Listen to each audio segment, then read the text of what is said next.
Morning.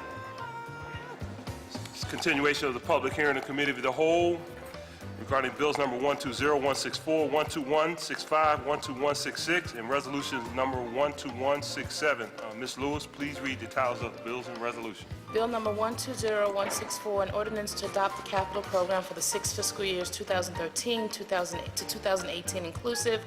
Bill number 120165, an ordinance to adopt the fiscal 2013 capital budget.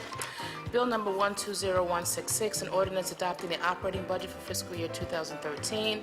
Bill number 120167, a resolution providing for the approval by the Council of the City of Philadelphia of a revised 5-year financial plan for the City of Philadelphia covering fiscal years 2013 through 2017 and incorporating proposed changes with respect to fiscal year 2012, which is to be submitted by the Mayor to the Pennsylvania Intergovernmental Cooperation Authority, the authority pursuant to the Intergovernmental Cooperation Agreement, authorized by an ordinance of this Council approved by the Mayor on January 3rd, 1992, Bill number 1563-A, by and between the City and the authority. Thank you. The administration, please come forward.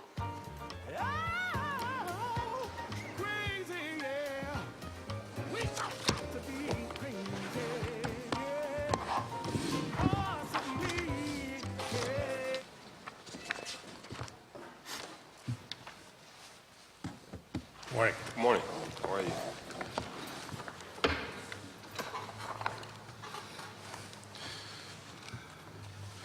Would you like me to proceed? Please proceed. Good morning, Council President Clark, members of Council.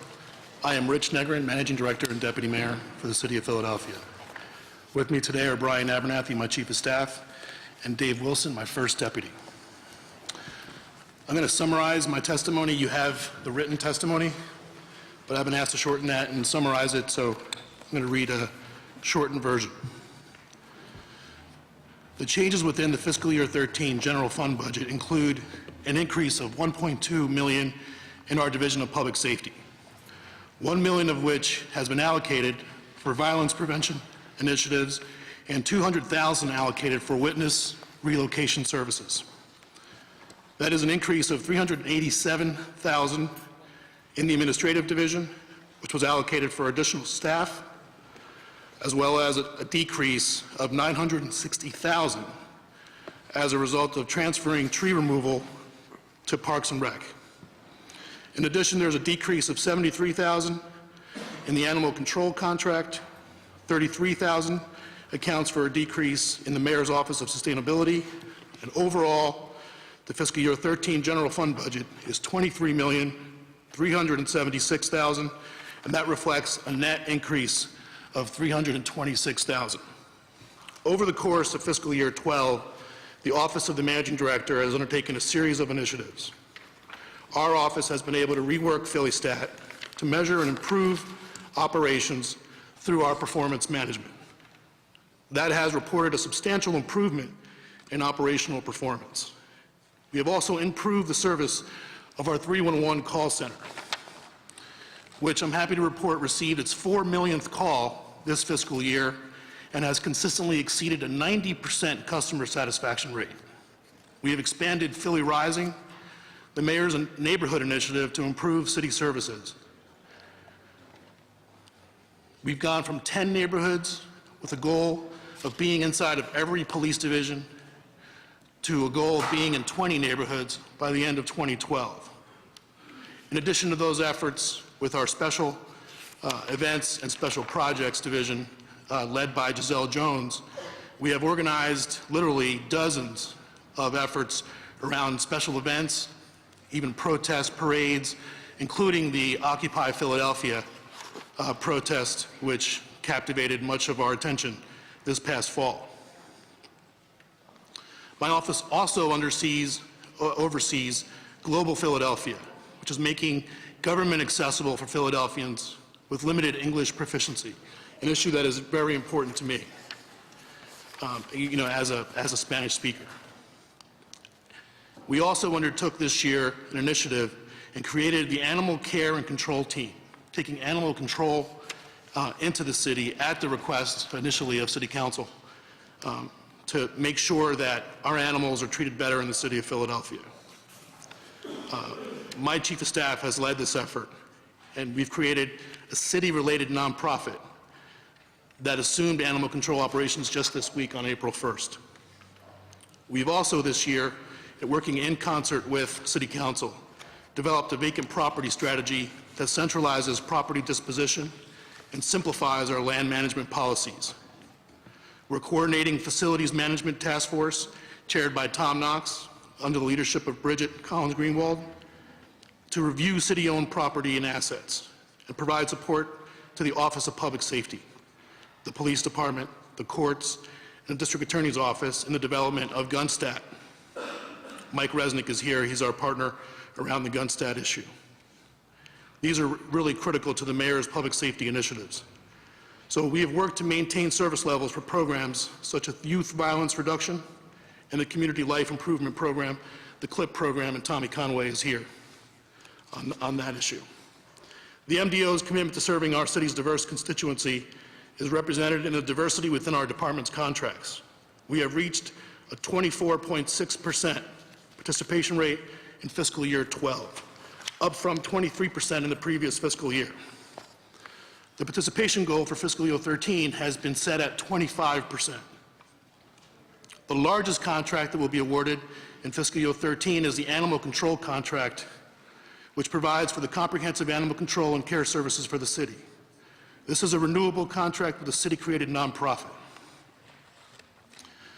In efforts to increase our DBE participation, the MDO and its divisions work with OEO for any number of our RFPs to ensure DBE participation. I also personally serve on the Economic Opportunity Cabinet that works to increase participation citywide across departments. To exemplify this commitment internally, the MDO takes an active role in employing a diverse group of people, many of which you see behind me. Approximately 60% of the executive level team in the MDO come from a minority background, with 40% identifying as African American, 20% identifying as Hispanic. In relation to gender, our office is equally balanced, with 50% of senior level staff being women. And finally, to answer a previous question, I believe it was Councilman Kenyatta Johnson who mentioned and asked some questions during the 5-year plan around the $1 million that is set aside for violence prevention. We hope to award those dollars through a competitive RFP process. Building off of Philly Rising's philosophy of providing services and programs identified by communities, our goal is to fund programs that directly engage individuals who are most impacted by violence in their own neighborhoods, and organizations involved in specific, successful nonviolence programs. These contracts will be performance-based and should be built as a collaborative model. The provider community will be engaged in late April through the Mayor's Community Dialogue, and we hope an RFP will be issued shortly thereafter. That concludes my testimony. Thank you, and I'm happy to answer any questions. Thank you, Mr. Negron. Couple of questions before I turn it over to members. Let's start out on a light note. Page 3 of your testimony, you talk about the infamous animal control issue. Yeah. And Mr. Abernathy, I assume you anticipated a question about raccoons. Now that you have been documented in the testimony as the person who's in control of this newly formed entity, can you talk to me about what the policy is on raccoons in the budget context? Certainly. There's two things. One, the raccoons, if captured, must be destroyed by state law. Mm-hmm. Two, because of the limited resources that we do have in animal control, we do have a policy of not actively capturing raccoons that are walking down the street. If that raccoon is entering a property or damaging property, animal control will respond, and I've made sure that some calls have been responded to by animal control. So if an individual, such as the lady that was here during the testimony on the bill's passage, mm-hmm. talked about the raccoon next door that was clawing through the wall, eventually entered her bathroom, mm-hmm. she calls, the city will now respond, newly formed entity, and capture the raccoon? Absolutely. If an animal is within the residence animal control should respond. They should have responded at the time. And I believe that woman's issue was resolved shortly after that hearing. Okay, so now, is that only an occupied residence? Because- Yes. We do have a policy that, as a direct result of your legislation and that hearing, animal control will not enter into an abandoned building for safety reasons. Likewise, L&I will not enter an abandoned For building. anything? Rats? No. Rats is vector control, which is a different issue, and they lay down poison. But because raccoons, you actually have to set traps to capture, they need to have access to the property. Working with Commissioner Burns, we have set up a process that when responding to a vacant property, animal control will enter the premises with L&I to make sure that both the L&I inspectors as well as the animal control officers are equally protected. Okay, so we do have at least an entity to respond to the numerous requests that I anticipate I'll be getting as we move out to the street this spring. And again, Councilman, part of my answer is going to stay the same, and I suspect you're not going to be completely pleased with it. Okay. Resources are limited, as well as our ability to deal with raccoons once they're captured. As I mentioned, by state law, raccoons have to be destroyed if they're caught and trapped. Generally speaking, if a raccoon is not harming anyone or any property, animal control will not respond. Now, I certainly understand raccoons, we're not used to seeing them. We live in an urban environment. Folks get scared and make assumptions about their activities. But we haven't received any complaints or any reports of a raccoon attacking anyone or causing any harm to any individual. So educating folks When you about... say you haven't received, you probably should have cut it off a couple of minutes ago. So when you say you haven't received any reports, and I referenced that Fox 29 report last year where the raccoon chased a little girl down the street. I don't think she had any reason to lie. So based on your testimony, it sounds as if you have to wait until somebody actually gets injured before you can say the raccoon is... Actually, Councilman, I need state law to change in order for me to start trapping raccoons on a regular basis. If we begin to trap raccoons, we jeopardize our dog license and our animal control authority. Okay. All right. I'm going to Yes, sir, I do. continue on this one. Councilman, what I think the takeaway there, and I think that's an important message for the folks, is that if there's a legitimate public safety concern and the raccoons present that to a family, that they can call animal control and they will respond to that. Trapping a raccoon who is freely walking in the middle of the street is a different scenario. But where they specifically create a public safety concern, people are not going to turn a blind eye to that.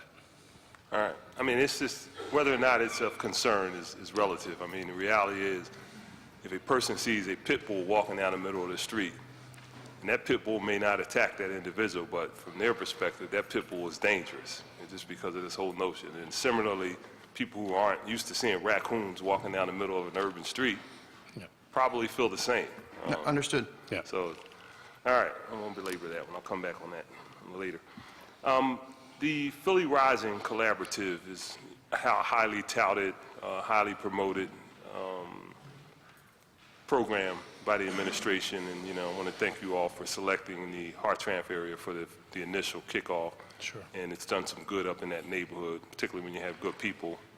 Officer Tajon has been a godsend up there. Yeah. Question, in terms of the strategies, which this appears to be relatively short-term, is to go into a neighborhood and kind of stabilize things, as it relates to crime and cleanliness. Has there been any thought, or maybe you have talked about implementing a more longer-term strategy? Because the reality is, in a lot of these neighborhoods, you can come in and you can clean up some vacant lots and get the people engaged in, graffiti removal and the whole 9 yards. But the reality is there's this systemic problem as it relates to vacant properties and vacant land, and if you don't have a longer-term strategy, then ultimately the next season you'll be right back where you were. Is there some thought about, maybe having city planning and Office of Housing and some of the other agencies that could bring in some more longer-term resources to the table? Yes, I can shed some light on that.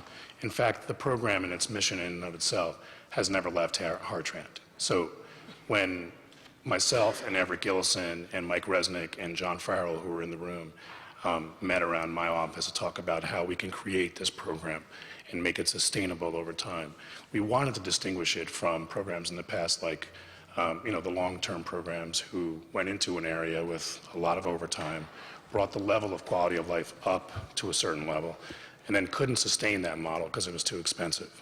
And what happens over the long term is when you eventually have to leave, slowly that neighborhood starts to deteriorate and goes back to some of the areas where some of the challenges that it had before. The beauty of the Philly Rising model is it's not putting a huge infusion of overtime or city dollars in a neighborhood. It's slower, community-based incremental progress that stays. So we never leave. So we're in Hartranft today. There's a monthly meeting in Hartranft. There are ongoing efforts in Hartranft today. There are ongoing sustainable efforts in every Philly Rising neighborhood. So the model in and of itself is different for that reason, that when we tell folks that you can have confidence in city services again, working with City Council, we just opened up a new Philly Rising neighborhood with Councilwoman Tasco. And I wasn't there, but I heard she gave an intro that was better than many of my Philly Rising folks about how effective this program could be.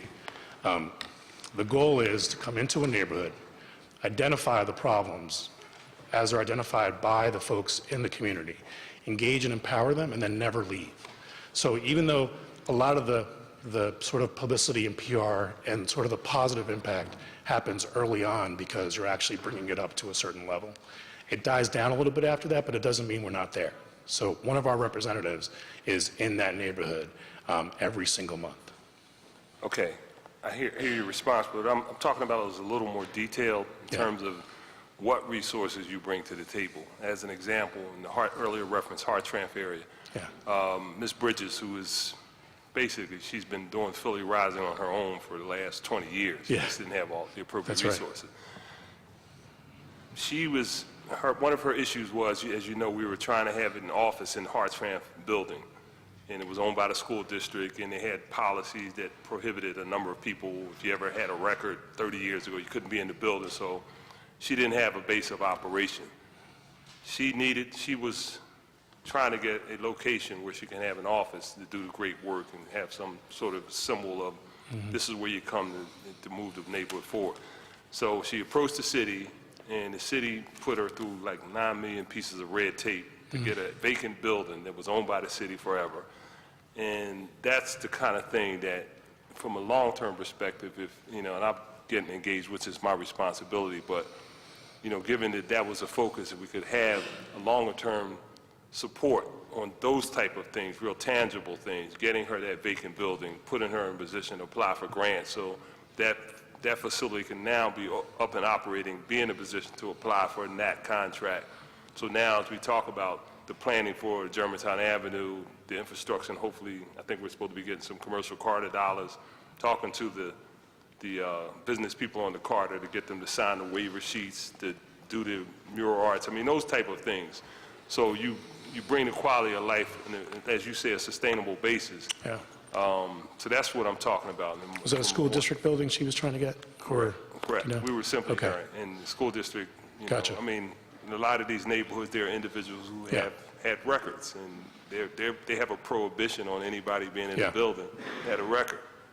I don't think that makes a lot of sense, but, it's their building, their rule. So as a result of that, we lost a lot of people who were volunteering. And one of them, particularly the guys that had the baseball team over there, so now they didn't have a place to have an office in the off hours, but, So that's what I'm saying, if you have a longer-term strategy, somebody from VPRC, working with them, working with the Redevelopment Authority, working with OECD to start that process to develop, and then ultimately getting some additional development on the corridor, and then subsequently some housing in the neighborhood, that kind of thing. Yeah, great. I'd be happy to look into that. I wasn't aware of her scenario, and as you know, we have limited influence. And not just that area. I'm just saying generally. That's just an example, because I'm familiar with it, but that would be helpful. No, I've seen, to your point, I've seen Diane Bridges holding court on her front step. Exactly. I'm happy to see if we can figure out a way to utilize either a vacant property or some other scenario, whether it's a community or a rec center, where she can do some of that work. Happy to look into that. All right, thank you.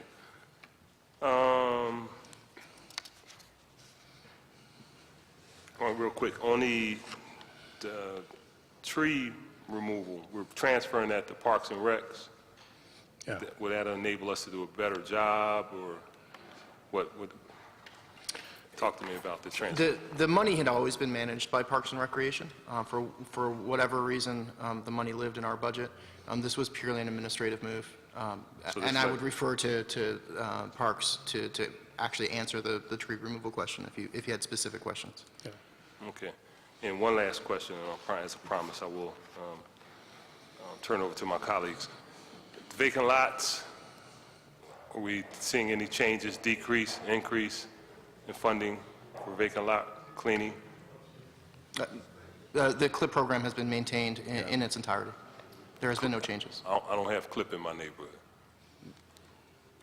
The Or did we change the name? We changed, everything now CLIP? we're still talking about the still vacant lot cleanup. Tom Conway's services will still be provided at full. He has not received any reduction or increase. No reduction or increase? Yeah. Given some of the cuts that our budget has, I was quite happy to see his levels maintained. All right. I'd like to see some increases. Understood. Okay.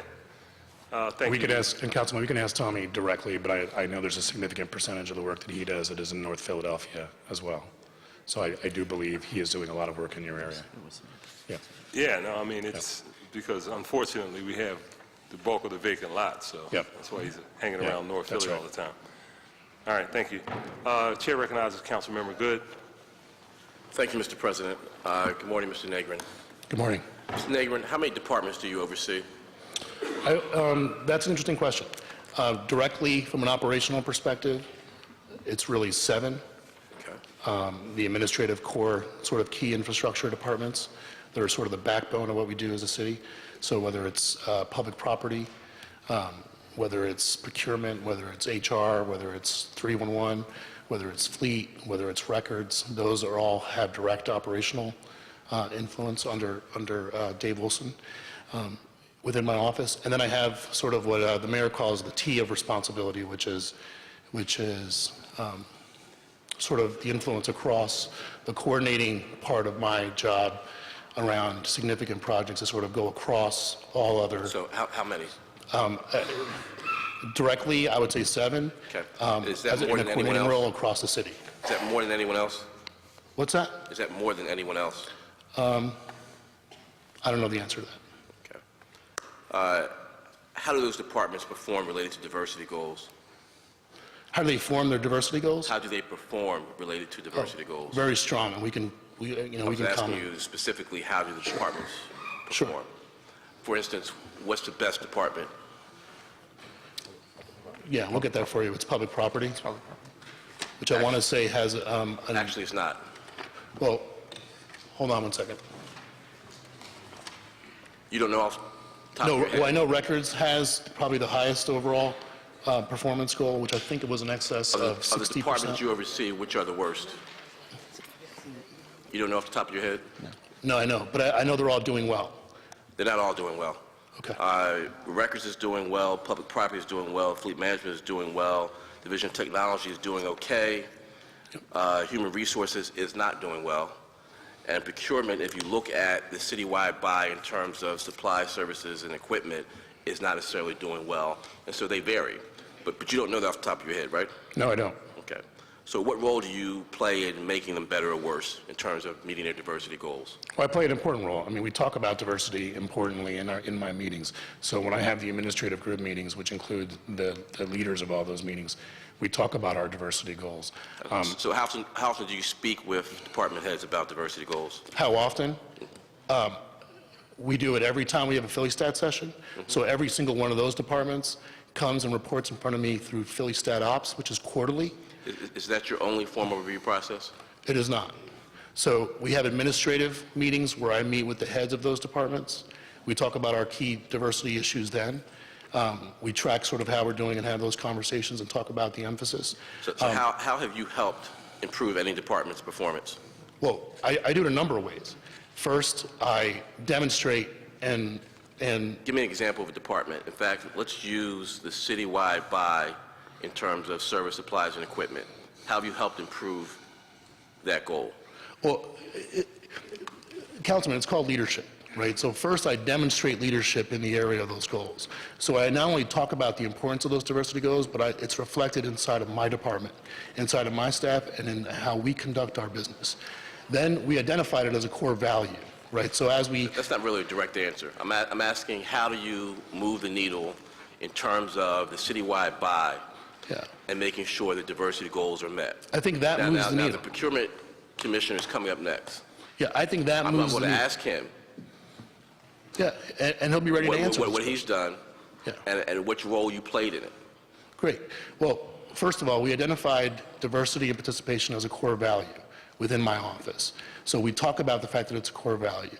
We talk about and monitor the actual score, at least on a quarterly basis. We talk about it in Philly Stat Ops. You can see that on Channel 64. It's one of our priorities. One of the things I did this year, which was different, which you've never done before, is we actually made recognition and provided awards around our core values. So diversity... I'm asking specifically about the citywide buy of service supplies and equipment. How have you moved the needle on that in terms of creating greater diversity? That's a direct question. Yeah, procurement's going to do that. They're going to do it directly. I'm going to do it indirectly by setting the vision, setting our priorities, establishing our So core you haven't done values. anything directly to impact diversity in terms of that citywide buy? Other than monitoring what they do on a day-to-day basis, which is their job, I provide the leadership that's necessary. So what to did do they achieve last fiscal year, in terms of diversity participation rate? Yeah, we can provide those numbers. I have the numbers right here. You don't have the numbers right here, but I have the numbers right We here. have them if you want me to pull them up and give them to It's you. about 10%. Is 10% a good number or a bad number? I don't think it's a good number. I think it can get a lot better. Thank you, Mr. President. Councilman, Chair recognizes Councilmember Greenlee. Yeah. no, I Thank you, understand. Mr. President. Good morning, gentlemen. Good morning. Mr. Negrin, yesterday there was this, I think it was yesterday, there was a story in the paper about the 311 versus the 911 calls and non-emergency calls and whatever. I'm not going to get into the dispute on the numbers, but I guess just a general question, how do you see, but it does seem like the numbers are getting better as more people are calling non-emergency calls into 311. How do you see that number even getting better as far as like informing the public of how that they should call 311 on certain cases? Yeah, I think there's a few things that we can do. I mean, I think, first of all, I think it's a good story. We've made a lot of progress, right? So in the last 2 years, without an advertising campaign of any kind. So when we started 311, we started off with a $4 million budget. When the economic tsunami hit the city, which you guys are all way too familiar with, we cut that budget in half, right? So we started with $2 million. That budget's never increased more than $2.6 million in the last 3 years. During that time, the calls that went to 911 that should have gone to 311 have been cut in half. The numbers, I'm happy to report, are still relatively small. So just this past year, the number of calls that went to 911 that should have been to 311 were only 2,200. When you consider 2,200 calls out of a million calls a year, we roughly estimate, average about 1 million calls a year. That's a pretty small percentage. I think one call is too many, and we're going to continue to push that. I think stories like yesterday that talk about the issue and give us free media around 311 are an important part of that. It's why we talk about 311 on a regular basis. I think Rosetta Liu, who's not here because for personal reasons, has done a phenomenal job of reaching out to the community directly through her neighborhood liaison program. But I'm not satisfied with the fact that everybody in Philadelphia is aware of calling 311. So I think it's a combination of the longer it's there, the ability that we have to get the word out. We've done some PSAs in the past. We're talking about doing more things like that with Comcast and others to get the word out around 311. Part of the silver lining around the crises that we had last year around not just the hurricanes, the earthquake, and Occupy, is that every time there's a situation where people are alert to the city and what's happening, we talk about and emphasize 311, and our calls go up. They spike every time we have a press conference when we talk about 311. So that's part of the silver lining.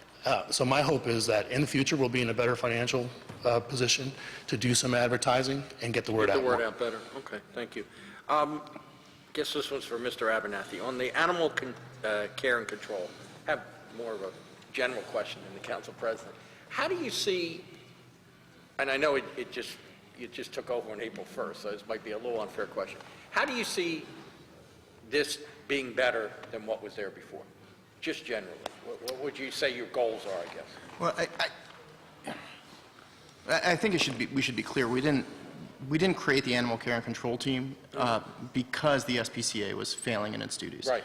The SPCA actually ran the animal shelter well over the last number of years after the initial transition. Right.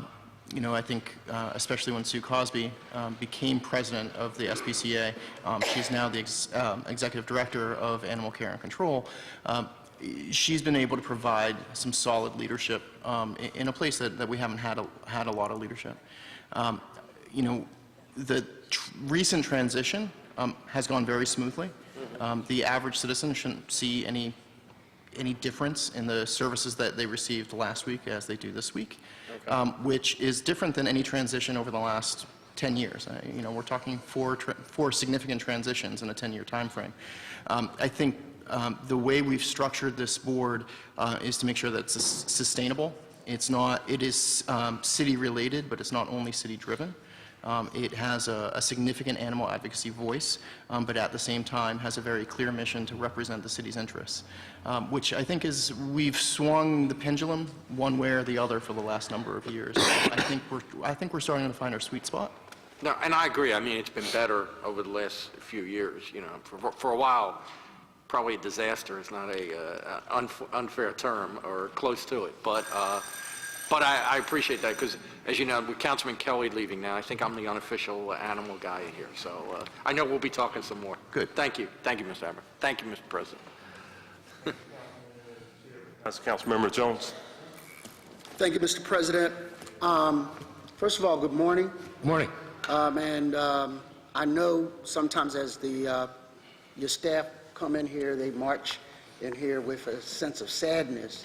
But for a few seconds, I'd like to talk about some of the great things that you have done, particularly in my district, working with alleyways.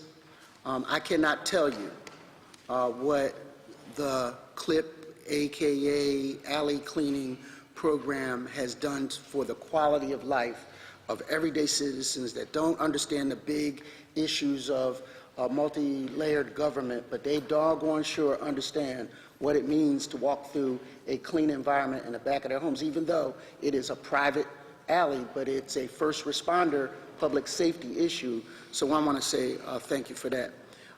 The other thing I want to say thank you for is how you handle Occupy.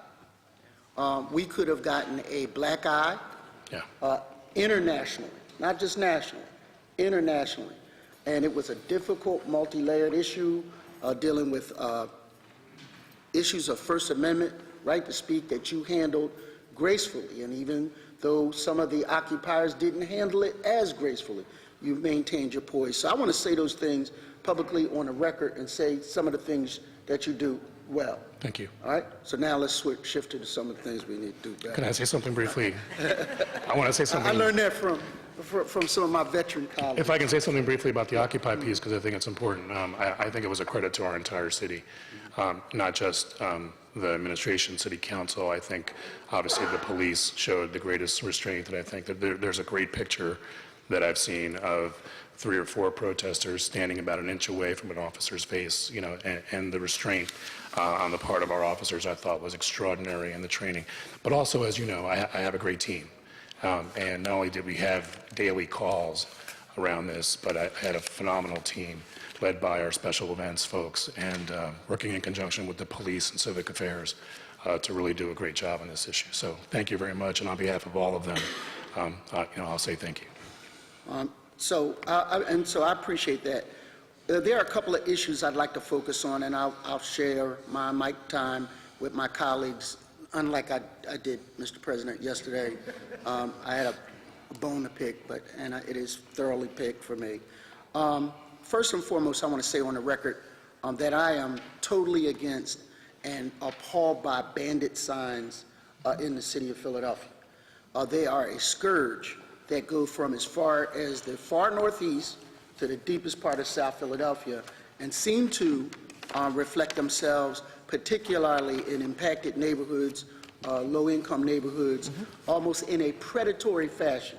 Like, we buy your house, we will do anything kind of signs with a total disregard for the ability for us to catch them, enforce them if they have a phone number on them and they have a location with them. It seems to me that we can put together a strategic way to bring them down. They are a public safety hazard. When you try to come up to a turn sign signal, you can often, your eye can be distracted by the multicolored signs that hide the actual traffic signs, speed signs, things that the streets department has.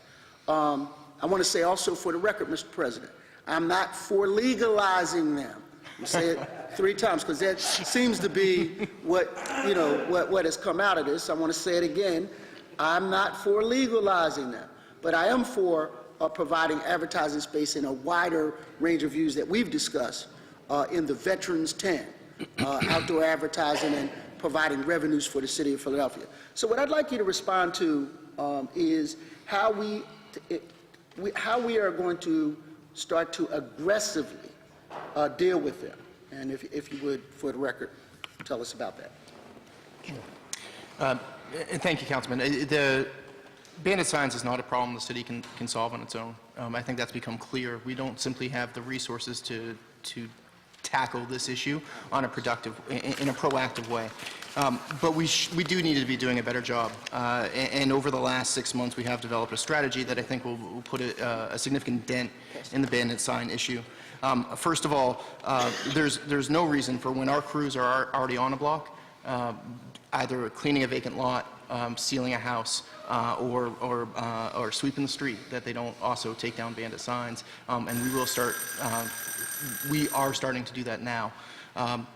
There's no reason for our sweep officers not to record and take pictures of those signs, so citations can be issued. The largest struggle we've had is being able to identify the folks who are putting up the signs. As you indicated, for the most part, folks are putting up signs with phone numbers and phone numbers only. Being able to track down those folks and where they live as an address has been challenging. Working with the Office of Administrative Review, we think that we'll be able to solve that issue.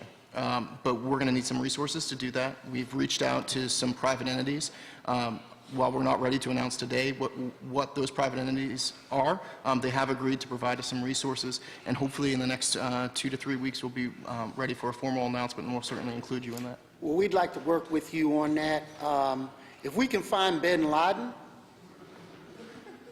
seems to me we can find some of these guys with these illegal signs. And I'm going to yield, and I'll go around my second round on my next issue, Mr. President. Thank you, Councilman. Real quick, community service individuals who have been giving alternative sentencing for whatever, they currently perform work such as cleaning lots and graffiti removal. Yeah. Yes, But sir. I guess under the law, they must be supervised by a city employee. Yeah. So does that mean that technically, if authorized / supervised, they can abate a nuisance?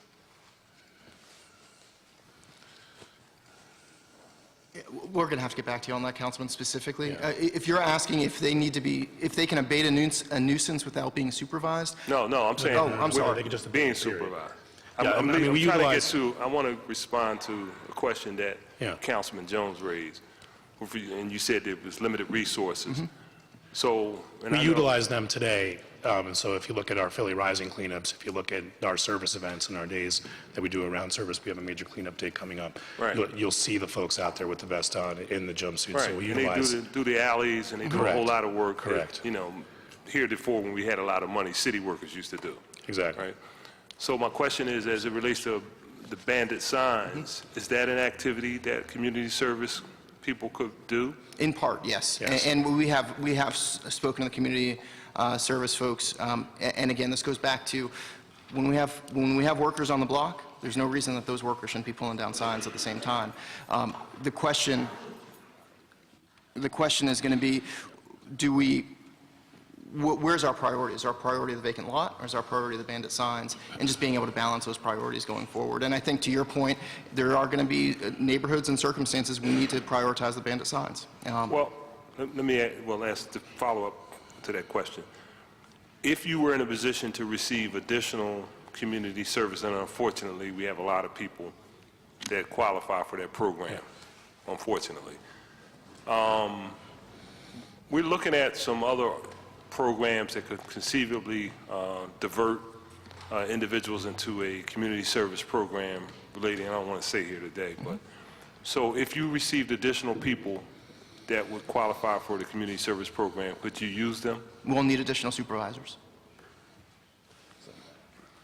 Yeah, I think the answer to that is if we're talking about doing those as standalone projects, we're going to need a supervisor to supervise those folks. If we're able to incorporate those into a part of an already existing cleanup where we have supervision there and available, I think the answer is it's much easier to do it that way. Is there a ratio, supervisor versus community service person? It has to be like one supervisor for every 10 or 20 people? It's usually 1 to 9. 1 to 9, so there's a ratio. All right. Okay, all right. I'm just a thought. I'm trying to figure out, you know. No, that's how- interesting. I mean, we have a lot of, you know, like I said, we're working on this other program to try to have a diversion process as it relates to some of the Yeah, but from my menial perspective, type of. I think it's a great point when you talk about when we go into an area and do a cleanup, whether it's through Philly Rising or one of our other service areas, there's no reason why the bandit signs can't be part of the initiative about cleaning that neighborhood up. Right. So whether it's the folks that are doing community service or the volunteers in the community that we have out there doing that, I think the bandit signs are fair game when we're doing that. Yeah, it's pretty easy to.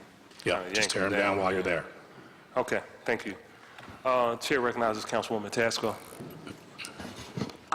My suggestion for getting those signs down would be to, when you have the cleanup on the 14th, one way, and in addition to using the community service staff, that you get some of the old-fashioned heavy rakes, you know, the rakes, yeah. and just pull them down. Doesn't take that much time. You don't have to stand there, just rake them down. Yeah. Call it a raking day, and just take them down. Because they're all over my area, particularly the ones about you want to sell your house.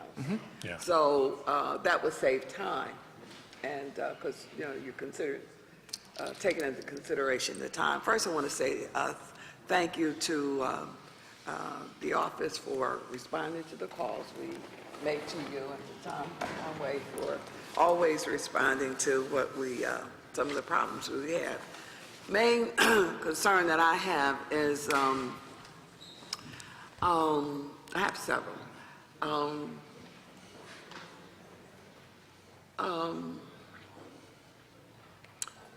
Logan. There needs to be a better coordination with the entities who are contracted to cut the grass. I think the Horticultural Society does it. But what we end up with, we don't have anybody taking care of the weeds. So you get all this growth, and it becomes a safety issue for people who are getting off the bus on 9th Street or over on Wyoming Street. So we need, because that area, I mean, we're still struggling, trying to figure out what to do with the 34 acres of land. It is in a neighborhood that, the people deserve not to have that blight, and it should be controlled. And it's on a major thoroughfare, the Roosevelt Boulevard. So, and we also, for a moment, there were cameras up to get the people who were short dumping.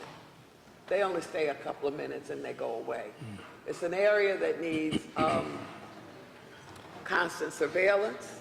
And we have a guy who comes up on the weekends and he just spreads his tarp and he puts out junk to sell. Doesn't have a license, not a vending area. The police will come and they don't do anything. He doesn't have a license. He doesn't have a license to vend. He shouldn't be there. So these are the complaints that we get. We have the Logan CDC that's working very hard over there to maintain that area. So we need a better coordination of how you control the weeds and the shrubbery over there as we try and work to figure out what to do with that land, okay? Sure. The other thing is, in 311 reports, which I read, I look at the 9th District and I see there's a large, the most complaints I get are about abandoned cars. And we need to figure out how you better control that or respond to that. It's always been a problem. When I first came into council in 1988, I introduced legislation to get rid of abandoned cars. So it's an ongoing problem, but it seems to be in the 9th District a major problem based on the charts that I get from 311 in terms of the calls that I get in my district. I also see that on the Philly Rising, has come into the 9th District up in the Lawn Crest area. There is an effort by the DA to open one of his It's community offices. community offices. Is there a way you all could coordinate the services and maybe let Philly Rising also use that site as their point of operation?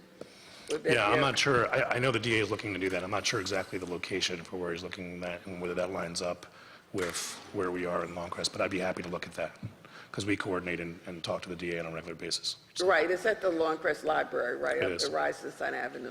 great. Okay. I'll Next look to the into it. library and the next to the rec center, and that little complex. Yeah, I think there's a lot of city offices in that area. Great. Would be a good place to put them. Yeah. The other thing is, I don't see, what are you going to do about Town Watch? I see that the Urban Coalition had the contract and that it's not in the budget this time. What's happening with Town Watch? The Town Watch contract, we intend to provide Town Watch services. We've actually increased those services by, I believe, $200,000. But the contract and how it's run will be put out to bid. But what? Will be RFP'd on the Would be management. RFP? Okay. All right. Now, I just have one more question and I'll be done. And I'll take advantage that the president's not here. I talked to Giselle and we're going to meet, but one of the most frustrating issues that I get from my constituents is a whole new policy around block parties and blocking streets. Last year, a lady rang my bell. She was very frustrated. Their Stenton Avenue was blocked off for a whole day, 2 days of block parties, and she can't do her one block. And there doesn't seem to be any consistent response or answer to how the decision is made on what blocks can be closed and what blocks can't be closed. And then the rationale that I've gotten just doesn't make sense. Now, I'm not saying I've talked to Giselle about it. She emailed me and I told her we were going to meet. But there has to be something done because the neighbors are very frustrated. There's very few things that people do in the summertime. And that block parties are a Philadelphia institution. And that's what they use to clean up the block, develop relationships with their neighbors, provide for a place for the children to be in the street, not have to worry about a bus or a car. But we need to be very clear on what the policy is going to be. And you need to tell the people up front. We didn't know that there was a change in how you gave out permits for block parties. So we couldn't answer. And I don't know if there is still an answer. I'll meet with Giselle and she'll tell me, but it has to be clear in terms of what's happening. Could you answer that or respond?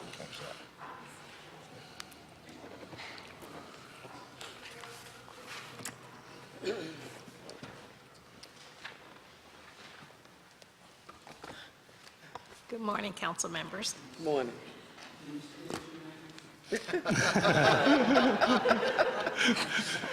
For the record, yes, Giselle Jones. Good morning, Councilwoman. Good morning. As it relates to block party permits, I don't personally handle them. They are done by the Streets Department.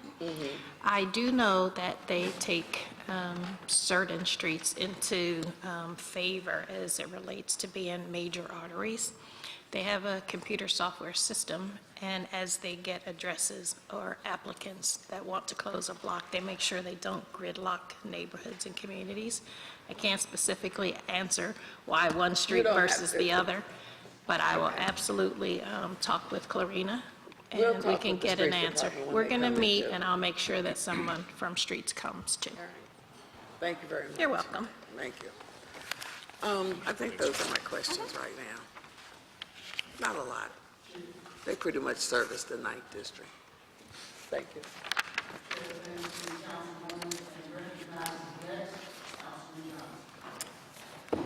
Thank you, Mr. Leader.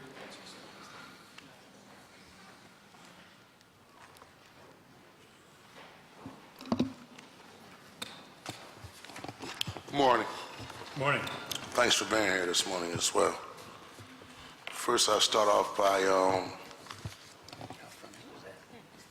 commending the folks from the Philly Rise program for coming to South Philadelphia. I've been a community organizer in South Philadelphia since I got out of college in 1995. So I've seen administrations come and go as a young community organizer and working on the ground level with community groups. And so, you know, I was inspired when the program came to Point Breeze to not so much create, how I want to make sure I put this in the proper context. I was inspired when Philly Rise came to partner and build on some of the things that we were already doing, but really enhanced and brought city government out to the community. So I do commend you on that, and we had a good time working with you guys on cleaning up Woodland Avenue, and now I want to follow up on that one. I want to start off with public safety. Of course, I want to stay on top of the violence prevention initiative that the mayor's unveiling. Is going to be $1 million geared toward community groups that want to focus on youth violence initiatives. So I want to get an idea of how that's going to be rolled out. How does organizations actually qualify? Is it performance-based? And so I really want to get an idea how that's going to be rolled out. And separate from the $1 million, I also have another question regarding, there's $200,000 that's going to be geared toward witness relocation, which I think is great. My question is, why would it go through the managing director's office, and why wouldn't this be something that would go toward the district attorney's office? So if somebody can answer those two questions. Sure. First on $1 million and the violence prevention. Yes. We're going to start with the mayor's community dialogue, which City Council will be a part of. Yes. What we hope to do during that meeting is bring the stakeholders together who are actively involved in anti-violence work around the city. What we want to stop is the day when dollars were given out and contracts were given out without an ability to not only coordinate and be strategic around where we're spending those dollars, but measuring the performance and the success of those programs in a tangible way. So whether it's through partners such as Ceasefire or the Interrupters model, which is something that has drawn a lot of attention recently, or whether it's the David Kennedy approach, we want to have a conversation around what are the best practices, who's doing the best work in this area, how do we coordinate, because there are some great groups doing a lot of great work in some neighborhoods that may or may not be the most violent, right? So part of this is getting the right folks in the room, having a conversation around best practices, making sure that we're coordinating them in a strategic fashion, and then developing some performance-based metrics around how we know those groups are making a difference to impact public safety, in a real tangible way. So that's where we hope to go. That's where we hope the RFP will definitely reflect that and that intention, and that'll be at the end of the month. Have you reached out to the Philadelphia Anti-Drug, Anti-Violence Network, which is an organization that's been around since the 70s under the old Crisis Intervention Network and has been doing outreach throughout the city as a whole? Have they been a part of this conversation? Yeah, I don't know whether they have been reached out to specifically, but I know that Everett and Mike and my office has been working to identify as many folks as I possible. do want to recommend them, Yeah. for the record, primarily because they already have a track record. Yeah. And I'm quite sure they have performance measurement data on the actual youth violence initiative they have been doing. So I want to make sure as we roll out these initiatives, we don't overlook those organizations who have a proven track record in addressing the issue of youth violence. Sure. But the $200,000 for witness relocation, how does that play into the managing director's office under the public safety and not the district attorney's office? We're serving an administrative function there to manage that money. It's not unusual for our office to serve in that administrative function for other departments, and that's purely what it is. Okay, just from an administrative standpoint? Yeah. Okay, all right, cool. Something I also will follow up on is also I know I have a Peace Not Guns on Youth and Gun Violence Initiative, and thank you for the support of my chairman, Councilman Curtis Jones. I want to take a look at, and this was under the prior administration's managing director's office. We had curfew centers, and I guess depending on who was providing the data, some would say they were successful, or there were some questions around it, but I know for a fact in the 17th Police District, we had a strong partnership with the 17th District Police Officers, DHS, and the community group. The community kind of rallied around getting young people off the street, and then DHS came in and did the behavioral health component, which deemed to me to be very successful. So I'm going to put that out there as a model that we might want to take a look at, because I think when you focus on getting our babies off the street and really get them the actual social service support that they actually need, that goes a long way to reducing the issue of youth violence. So those are two things I want to actually put out there from a violence standpoint. And the questions I'm asking you are things that we talked about, offline, so there's no need to, try to, come at you sideways while I have you in front of me. Sure. The CLIP program. I'm going to be hosting hearings coming up on litter enforcement, short dumping, and really enforcing some of the laws that are actually on the book. When we came out and we cleaned up Woodland Avenue, what it dawned on me when I got finished cleaning up Woodland Avenue, and thank all of you for coming out as well, was that we just cleaned up a business corridor of private business owners. And so I'm like, that didn't really make sense. And so what the hearings are going to do is see how we can be supportive and ramping up the effort to keep our business corridors clean, and then two, go after those who are illegal and short dump. And I know y'all helped out cleaning up the tires off of 71st and Woodland Avenue. So I want to see how can we be supportive as a council to help ramp up the issue of keeping Philadelphia clean, but by specifically enforcing what's already on the book.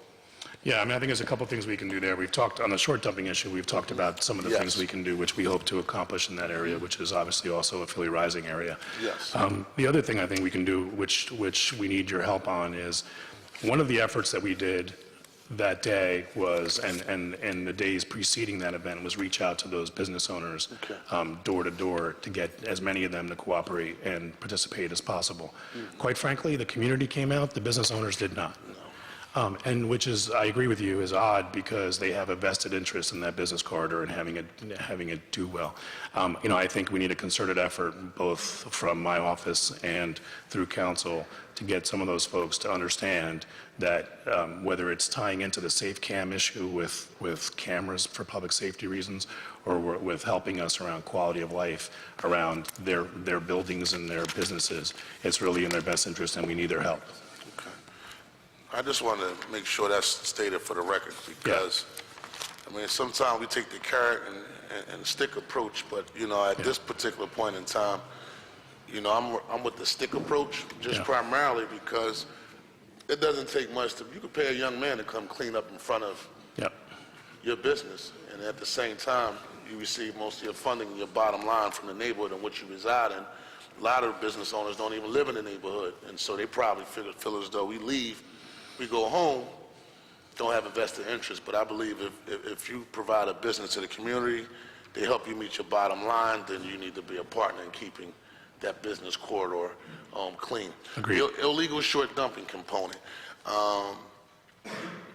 Elaborate on your efforts in terms of aggressively going after those who illegal short dump. I think part of the research we did for the hearings that we have coming up, there's like a hotline. I don't know if the greater public knows about the hotline.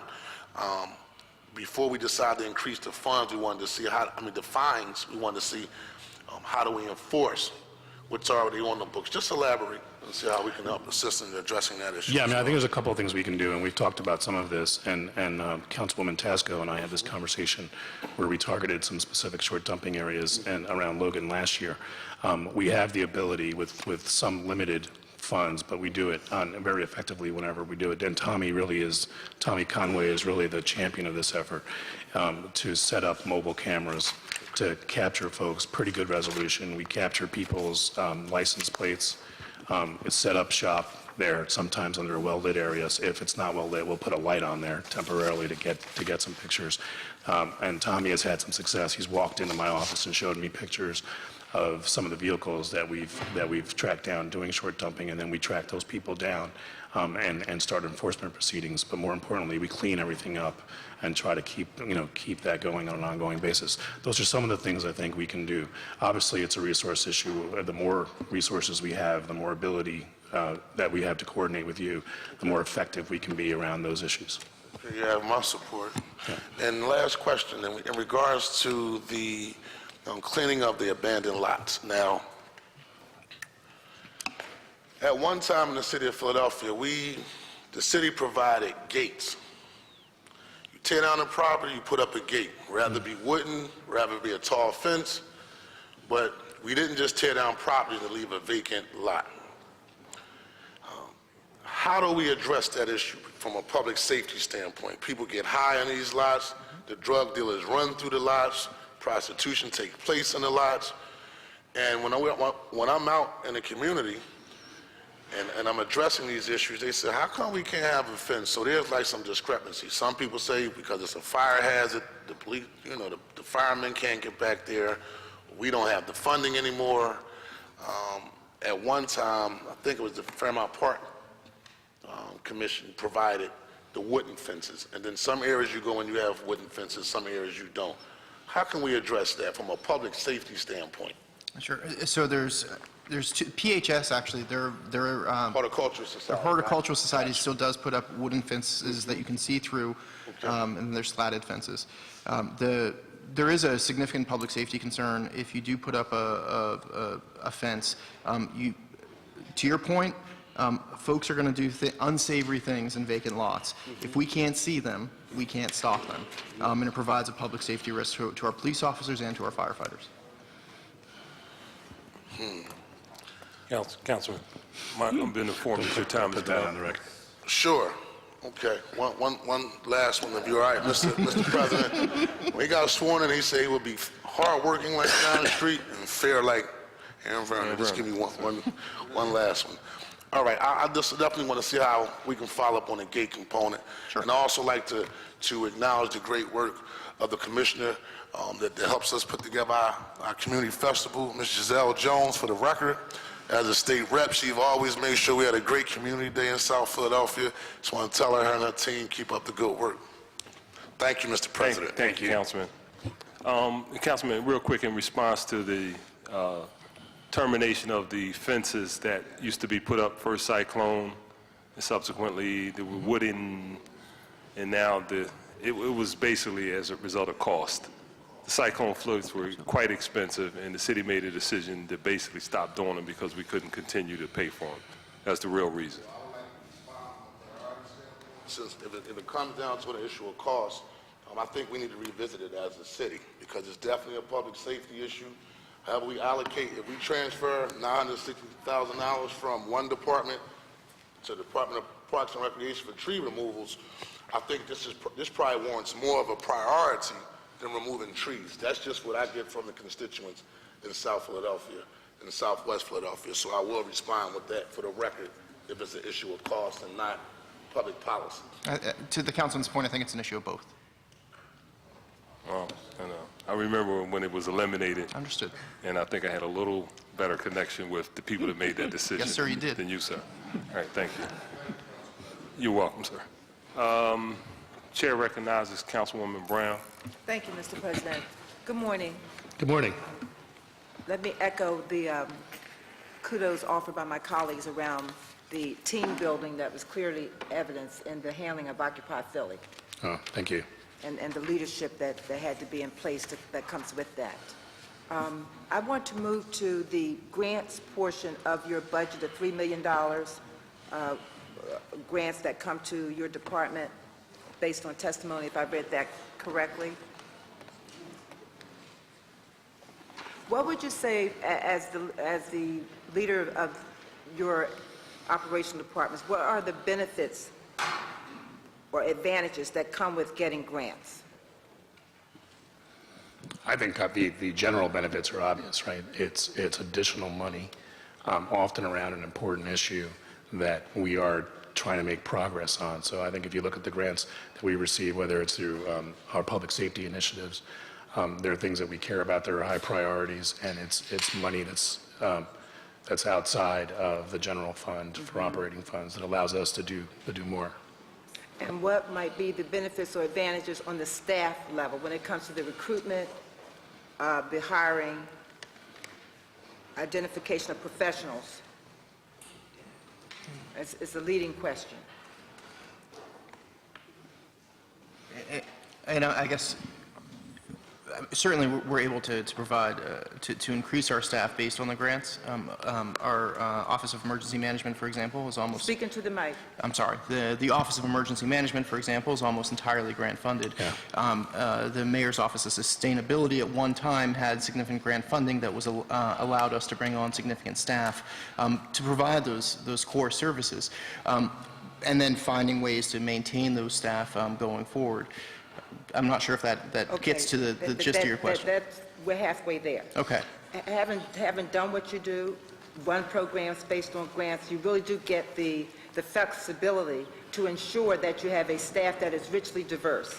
And in this legislative body, it's no secret that there are many of us who care about MBE, WBE, DBE participation at all levels, including staff levels. Yep. We also know that it starts with leadership, making it clear and making it plain that it is what you call, Mr. Managing Director, a core value. Yeah. And so when you look at those departments that have largely grant funding, the rhetorical question is, do they look like Philadelphia when you have the flexibility to hire professionals that come from richly diverse mixed backgrounds?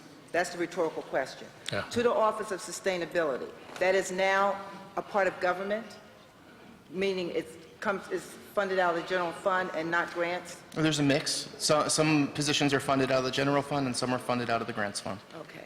Now, let me preface by saying that my office is working very, very closely with the Office of Sustainability and has around a number of environmental sustainability measures.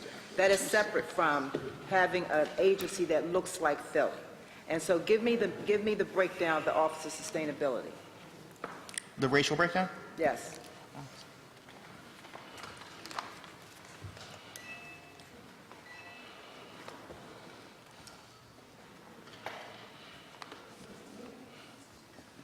Morning, Councilwoman. Good morning. Alex Dews, Policy and Program Manager, Office of Sustainability. Our current staffing is Catherine Gajewski, Director of the Office of Sustainability. Myself, I'm the Policy and Program Manager. Adam Magalico, who is the Energy Conservation Coordinator. Sarah Wu, who is the Outreach and Policy Coordinator. And Teresa Driscoll, who is the Assistant to the Director. And currently, they're all funded positions or general fund positions?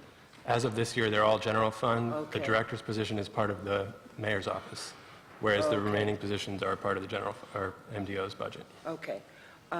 You know that this is not the first time I've raised this question with the Office of Sustainability. Correct. And so the ask is, as we look to next year, across government, where you have grants, I believe it behooves the leadership to make it clear and make it plain.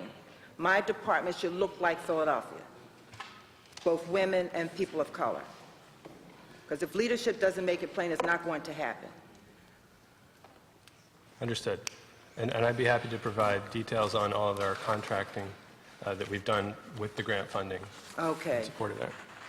We've talked about animal care and control. Councilman Good has spoken to Thanks. the Office of Procurement. So the bell has rung, and I will honor it. Thank you for your testimony. You're welcome. Thank you. Chair thanks the councilwoman and now recognizes Councilman Greenlee. Thank you, Mr. Chairman. Just one more question I had. Could you provide a little bit more detail about the function of the Facility Management Task Force and kind of what the goals are, that kind of thing? Sure, I'll ask Bridget Collins-Greenwald, who chairs that and knows it far better than I do, to respond. Thank you. Good morning, Bridget Collins, Greenwald, Deputy Managing Director. Good morning, Councilman. Morning. The Facilities Task Force kicked off, the mayor signed an executive order in August of last year. So we kicked off with our first meeting in January. And Tom Knox is the chair of that committee, as I think you're aware. What we're doing is we have a three-pronged mission. We are looking at the utility bills in the city and how we pay them for non-city agencies. We're developing a more transparent policy on when and when we do not pay for those bills. And we're actually, in conjunction with that, working with the Mayor's Office of Sustainability on actually some like kind of reining in our utility costs and things of that nature. So that's one prong. The second is we are looking at our facilities and we're actually studying whether there is room for consolidating some facilities, merging some, actually expanding some, what we need. We've been working with the Planning Commission's been heavily involved in that. And the third prong is looking at our leases. We're looking at some of our current leases and looking to see if we can get some savings in renegotiating. That's it in a nutshell what we're doing. We meet once a month, and on the off times when we're not meeting, all the people on the committee are actually doing work behind the scenes on working on all these 3 different areas. And then what we do is we meet monthly, figure out our next action steps. So what we hope to accomplish by the end of the 18-month period I think we have about left now is to come up with a transparent policy on the utilities. That'll actually be done before the 18 months. Come up with a real consolidation plan for our facilities, and then renegotiate some of our leases, and that's actually going on right now. So the 18 months is up when? It's the EO expires August of 2013. So I might be off on my math, but And just it's 16 months. I'm sorry. Just one more follow-up. When you said about utility bills, you said what we pay and what we don't pay. I don't. We pay utility bills for non-city agencies, for example, some boys and girls clubs, which in theory sounds like a good thing if we didn't pay for the utility bills. If they go away, then what do those kids do? They wouldn't be there, right? Exactly. So, but what we're doing is actually looking at everything we do in that nature, because there are some that we're not exactly sure why we entered into some of these agreements, what good they're still are doing for the community and things like that. So we're just looking at that, and what we're developing is the policy. It'll be transparent. So if you meet this criteria, yes, it makes sense for the city to step in and help you out. If you don't, then you're kind of on your own. And some of those recommendations will be coming out, are they all going to come out August 2013? No, I think the utilities piece will come out before that, and the Okay. leasing piece is ongoing. So as we're renegotiating leases, we're actually, like 1101 Market's a good example. We're renegotiating that lease. We're starting conversations about that now. So this facilities task force will serve as something like an arm of support for us to actually, as we're going through that process. Because I think a lot of council members would be very interested in some of those issues. Absolutely. Councilwoman Sanchez and Councilman Kenny sit on that committee, okay. and Councilman Heenan has been sending his staff to that committee too. So, Great. yeah, council's been heavily involved. Yeah, we'd also be willing, I think, at some point, once we're a few months into this, to do a council briefing and kind of let everybody know where we are, which Yeah, makes we can sense. give you a progress update. Absolutely. Great. Thank you. Thank you very much. Thank you, Mr. Chairman. Thank you, Councilman. Chair now recognizes Councilman Heenan.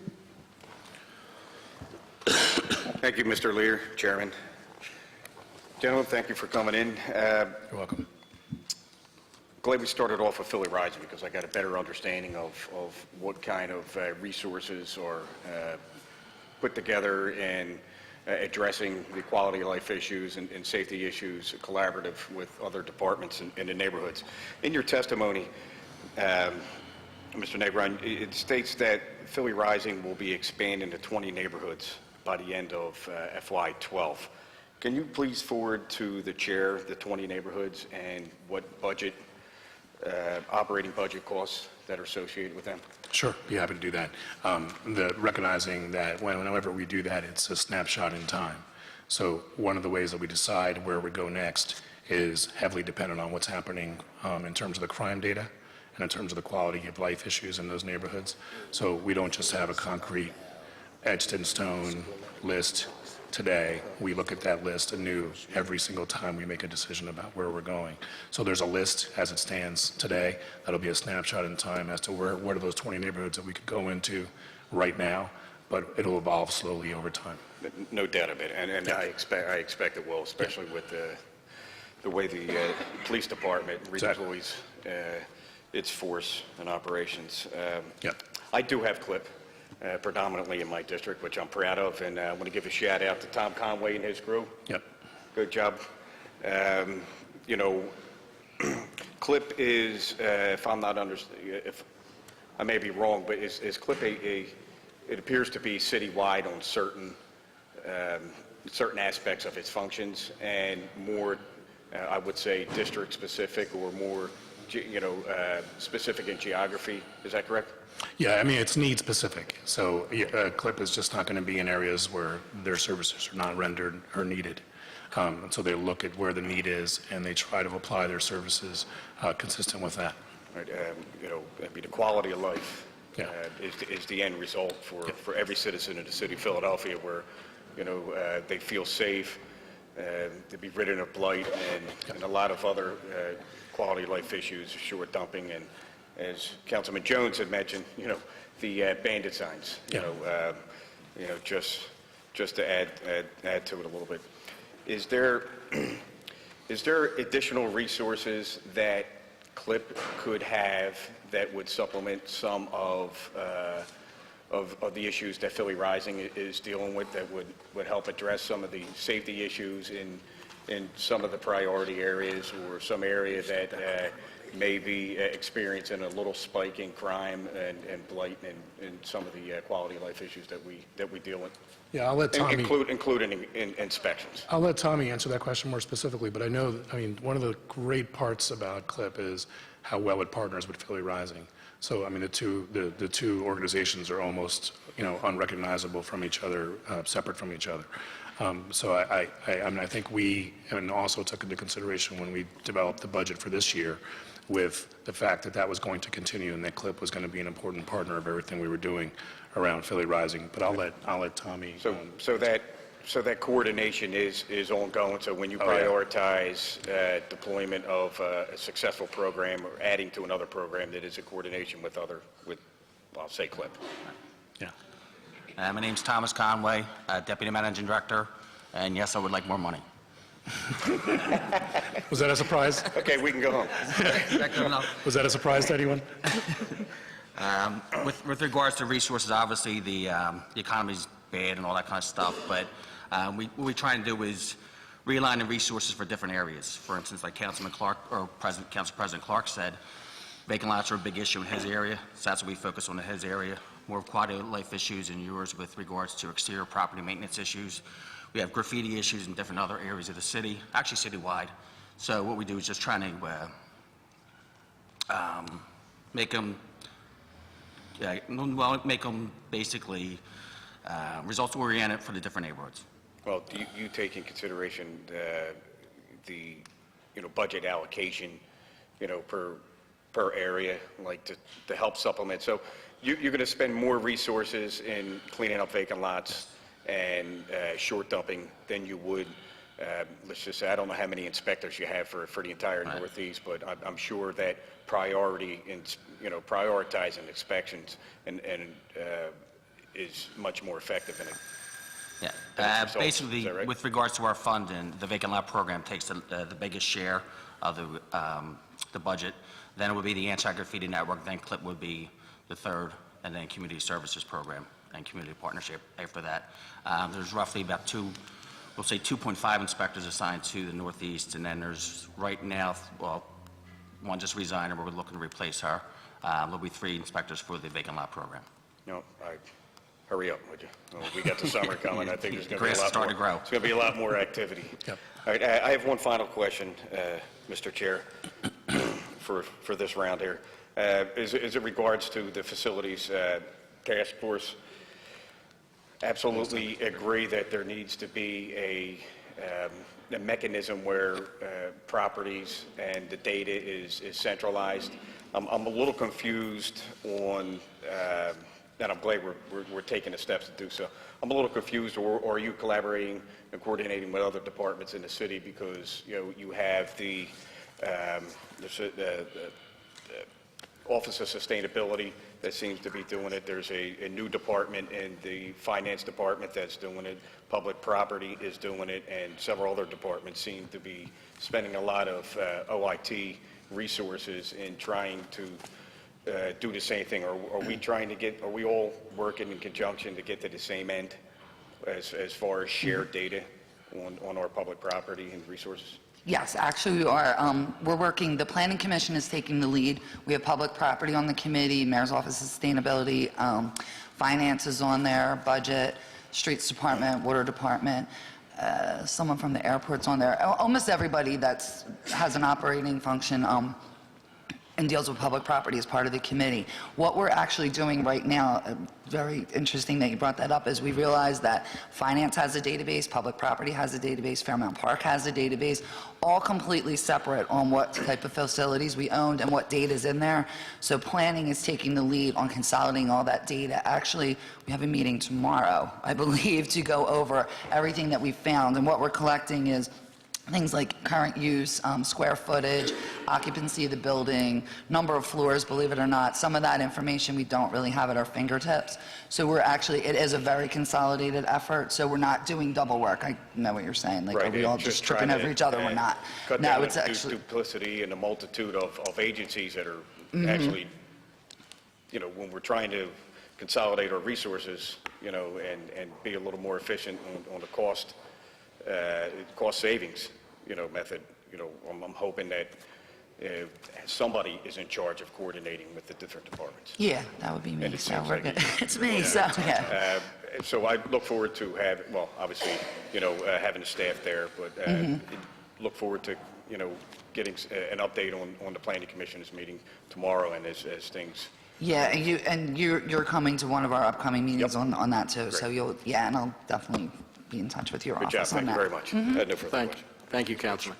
Chair recognizes Councilman Green. You're welcome. Good morning. I think it's still morning. Let's see. Yes, 8 minutes left. I do have questions that I'm not going to ask today that I'll ask when records and public property and other people are in here about the commercial off-the-shelf database that has been promised to me for 3 years that would list all properties that the city owns, what it uses, that would start a list of maintenance needs in each single property and stuff like that. For years, I've been told that's coming and thought it existed today, so just give you a heads up about that. With respect to the Philly Stat, the Philly Rising Collaborative, and Global Philadelphia, what are the programmatic costs of these programs? Sure. You want to talk about that, Ron?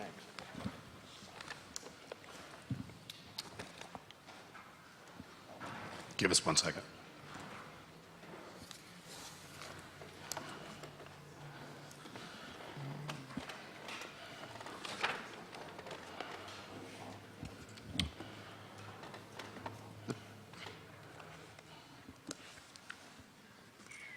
The programmatic costs of Philly Rising are all staff. I'm sorry? Our staff, and it's roughly 750,000. How much? Roughly 750. I can get the specific breakdown of staff and salaries. 750,000 staff dollars in the managing director's budget. Roughly. Correct. The administrative division budget. Correct. Okay, that's not my question. My question is, what are the programmatic costs of Philly Rising? The services? By that I mean, you apply additional police resources to an area. You apply additional L&I resources to an area. You apply additional streets resources to an area. What are the programmatic costs of all city dollars spent with respect to Philly Rising? That's the question. We don't have those numbers with us today, Councilman. We will do our best to make an estimate and get back to you. How do you judge how effective the program is on a cost versus benefit analysis if you don't know the cost? Well, I think you answered that a couple ways. First and foremost, one of the great things about Philly Rising is it's a doing things smarter, coordinating, strategic effort that should not drive up substantial cost. So that's the first answer. So we can figure out and try to break out some of those costs specific to the Philly Rising neighborhoods, but these are things we're already doing. So when you look at police, for example, the police, there are no additional police officers and therefore additional cost as a result of Philly Rising coming into an area. What happens is there's better coordination and police are in the community and changing the model and the approach and how they deal with folks, which is different. It's a coordinated strategic effort, not an increased value, resource, finance, cost issue. Well, I would say that you don't that if you're not measuring the cost, certainly there's no cost that you have to report. But of course, there are lots of costs. There are police overtime costs. I have no idea whether or not L&I overtime costs, et cetera. I have no idea whether or not the additional resources required for Philly Rising results in costs in other departments that aren't on your books. For one example, you've got, and I think Philly Rising is a great program. I just think we ought to know the programmatic costs. Yeah, so that and we I think can the answer to compare that is that it's primarily cost neutral, which is one of the great things about the program. So the costs that Mr. Abernathy just mentioned are really around staffing the coordination within my office. The costs that are out there, there's no additional overtime being spent as a result of Philly Rising. Well, we don't know that because we know resources are applied to Philly Rising neighborhoods, and we don't know what decisions are made in the police department to cover where the police are not otherwise that day because they're dedicated to the Philly Rising neighborhood. In other words, there's certainly an opportunity cost for every other neighborhood that's not a Philly Rising neighborhood in terms of resources not being available to enforce the laws there, whether it's L&I or streets or police, et cetera, because you've dedicated resources to 10 neighborhoods. But that's the beauty. I just think we ought to understand that, and I would just ask you to provide in writing to the chair the resources from each department dedicated that are applied to a Philly Rising neighborhood, and you can take the 10 that are already in effect and provide that detail for those 10 to the chair. Yeah, we could certainly try to do that. But I can tell you, it's one of the beauties of the model where when we have decisions and recommendations in terms of where we go that are made by the police, it's the police telling us this is a priority based on Part 1 crimes, based on shootings and where we need to be. So the police are already going to be expending those resources in terms of how they distribute police officers into that area. That's great. I'm not arguing with the program. I just want to know what it costs. So if you could provide that to the chair, I'd appreciate it. Sure. Thank you, Mr. Chair. To follow up on your other questions, Councilman, about Philly Stat, there's no additional programmatic costs. It's a management tool. And then for Global Philadelphia, there are programmatic costs through contracts. I'll get you a breakdown of those contracts. Yep. Councilman Green, it was one of my pleasures up here to be able to call you on 5 minutes, but you were adhered to the time. So see that you didn't make it any fun. He saw you grab the gavel. Yeah, that's why I had that. Thank you, Councilwoman Bass. Thank you, Mr. Chair. Good afternoon. Good afternoon. How are you? I'm fine.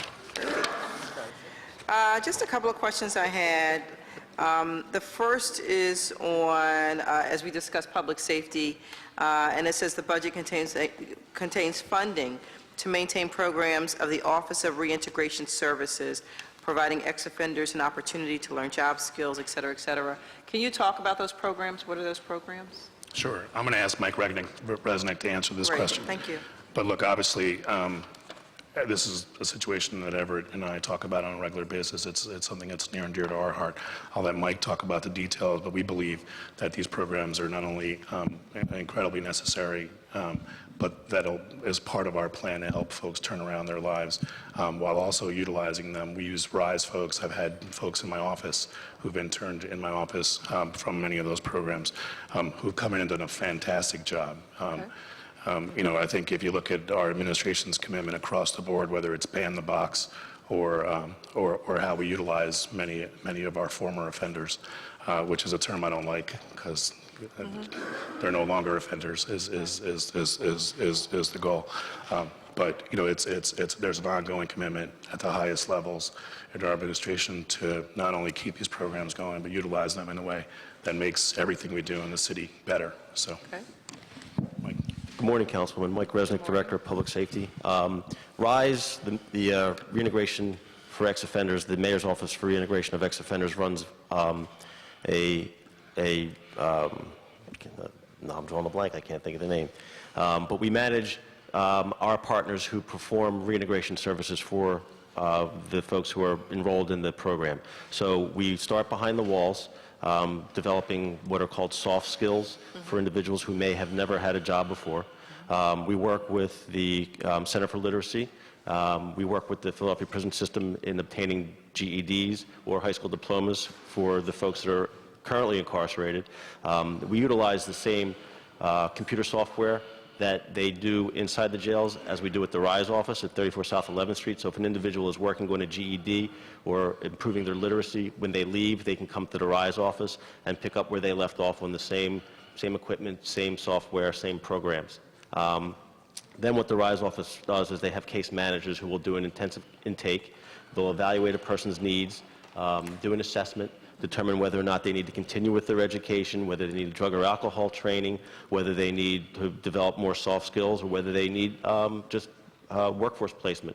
And they will attempt to provide those individuals with those sources. We don't provide the direct services, but we have partners who provide those services, and we will make those connections, and then we will monitor them as they go through the program, and as they're completing one, we'll determine what their assessments are, what their needs are, and provide them with the opportunities to develop those skills at other locations. And then we have job placement and job development services. Okay. And can you talk about the job placement services? How much of your budget goes towards that? How successful has it been? Does it, what additional resources may be needed? We have a job developer on staff.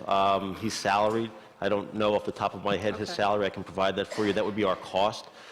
We do have a grant with, I think it's winding down, it was 3 years, with Goodwill. So we have individuals who are placed at Goodwill to learn warehousing skills, forklift operation. They get certified in that. There was a contract that Goodwill had with Comcast to reservice remote controls. We provide people with training in cabling for, running cable, computer cable and television cable. They work at Comcast. They work at other entities that run those cables. We have, we've just placed close to 100 individuals with a contract that does janitorial and cleaning services down at the stadiums. And we did place close to that number with Comcast. And the exact jobs were varied. So I can provide you with a list of those as well. I can get you the list over the last couple of years of all the individuals we placed, the retentions, and the jobs that they've had. Can you break that down by council district so that other members could? Sure. Just to give us an idea of how effective it's been. And what's the total overall budget, would you say, that's allocated towards reentry and? The bulk of the RISE budget comes from the Philadelphia prison system. That's about $1.2 million.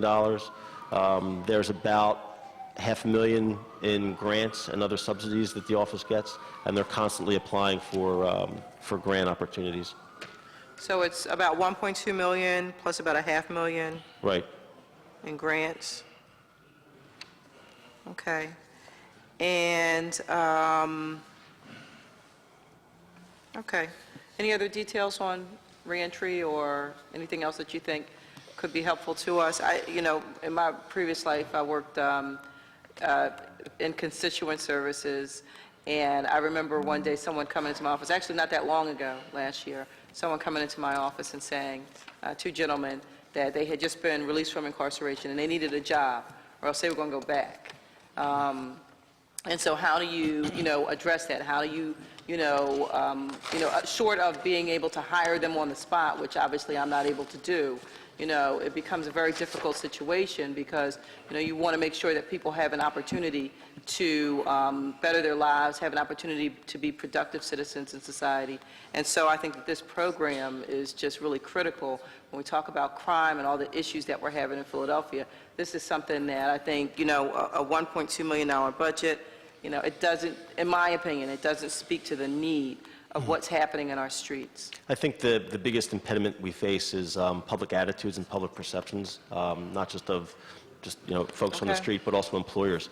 So if we try with Ban the Box, we try with some other tax incentives to change the mindset of employers, but if an individual has committed themselves to coming to the RISE office and going through all the programs that we have available in terms of education and developing soft skills and job training, that individual has made an obvious commitment of time to turn their life around, and that individual should be given another opportunity. And employers need to realize that these aren't folks that are just coming to them cold off the street. They've already come through the programs that we provide.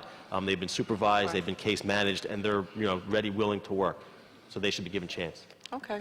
Councilwoman, to give you one anecdotal story that I thought talks about changing the attitudes in the community. When we first decided through our Philly Rising program that we were going to utilize some folks who are currently incarcerated to clean up some neighborhoods, there was some resistance by some folks. And we made a decision that it was something that we thought was worthwhile, that it was about dignity for us. I want to share a story of an incident that I saw that was both inspiring, but I think helps to move the needle in that regard. We were in the Swamp Poodle section of Philadelphia doing a massive cleanup.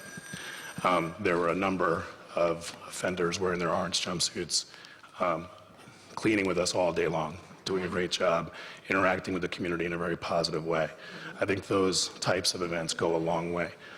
When you see the enthusiasm, when you see the difference that those folks made that day, there was a moment where we were talking, we were winding down at the end of the day, where those folks got back on the bus and they were going to go back to a facility that evening. Right. I'm happy to say the community stood around, several hundred people, and gave them a standing ovation for what they had done that day in the community. And it was a moving situation where you could see the pride in the face of those offenders as they got back on that bus, because they knew they had made a difference in that community. I think things like that help set the tone for where we need to go. Thank you, thank Yeah. you. And that's a great story. I'm actually from that neighborhood, even though it's in Councilman Jones's district now. So, Yeah. But just a couple of other questions. Really briefly, I noticed you mentioned in Health and Opportunity that you have two staffers that are assigned to Parks and Rec. And I'm just wondering, why is that? If you could just give some detail about that. Those two staff members, the first is Michael DeBerardinis. The second is his assistant. Okay, okay. No explanation needed. Yeah. All right. And are there any other managing director employees that are assigned elsewhere? Yes. Is that sort of common? Yes, it is similar- commonplace. It is Okay, commonplace for okay. for employees of the managing director's office to be detailed to other departments. Okay. And Philly 311, I noticed that you said you had a high customer satisfaction rate. What is that rate? Right now, it's 91. It's 91%? 91%. It's been consistently in the 90s. You know, we're having to look at resetting that target because they've been doing such a fantastic job staying in the 90s. The target was 85% last year. So we're going to be looking whether we increase that. That's also, by the way, done by an independent third party. It's not done by 311 in and of themselves. So they randomly select a sample of folks and call them back and do a formal survey in a manner that gives them a number that has integrity. Okay.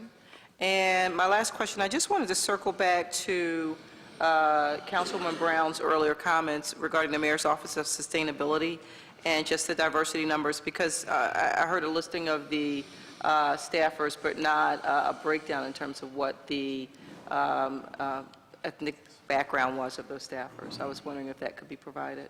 Yeah, we can provide that.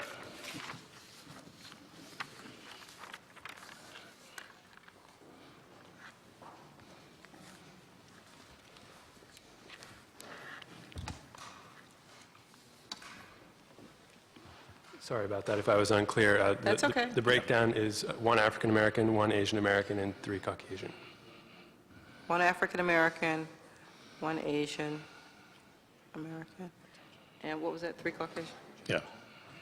Oh, and I'm sorry, 3 women and 2 men. Okay. Is that in line with your goals in terms of staffing goals, or do you think that's an acceptable? I would defer to the director on that question because I wouldn't be responsible for setting those goals, but I'm happy to take that back to her. But she's not here? No, she's not. Okay. She's meeting with the White House. Okay. It's the only reason why I let her off the hook. Okay. Yeah. All right, well, thank you. But we can get her to give you a response to that. I would appreciate that. Yep. Thank you. Just as, for the record, Alex Dews, 4 years ago, was an intern to this body, and you had the good sense to hire him as a result of his experience with City Council. So just a shout out to all the interns that, you know, you too can be on the other side of the fence. Chair now recognizes Councilman O, because I don't see Councilman Squiller. Okay, thank you, Chair. Chairman. Good afternoon, Managing Director. Good afternoon. I just had some questions about, the economic development portion of your responsibilities, and I understand the majority of it falls under the Office of Sustainability. Are there other initiatives that you are planning or currently working on? I understand there's some announcement coming up in June. I'm sorry, I missed the last part of your question, Councilman Ellis? Something in June? Something about in June? Yes, I thought there was some additional initiatives going to be announced in June.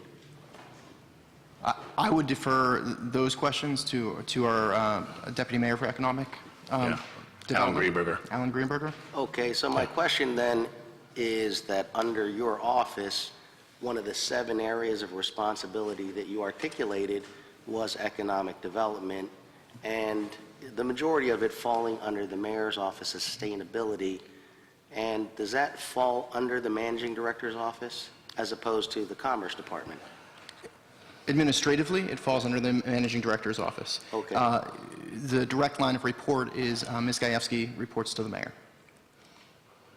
Okay, so are you in some way responsible or in a supervisory position over the Mayor's Office of Sustainability? No. No. No, okay. All right, is someone here from that office? Yes. Okay, thank you.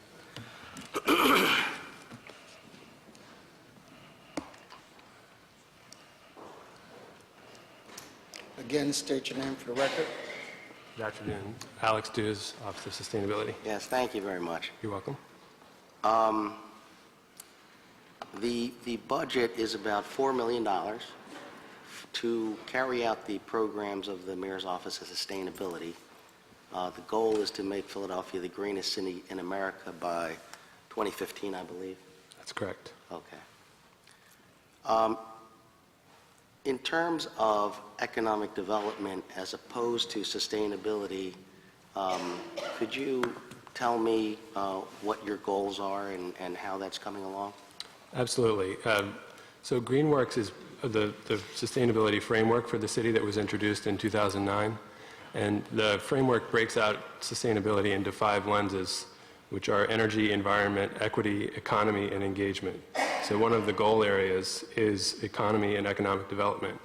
And within that, the goals are all framed around trying to develop Philadelphia in a way that takes advantage of the inherent infrastructure that we have to drive sustainability and to drive economic competitiveness. So whether that's through workforce training that's focused around sustainable employment opportunities or making Philadelphia a more livable city for the types of residents that we're trying to attract, those goals there are 3 specific goals in that economy section that are all framed that way. In terms of alternative energy and specifically green industry, are there any plans or efforts to accommodate those type of industries in Philadelphia?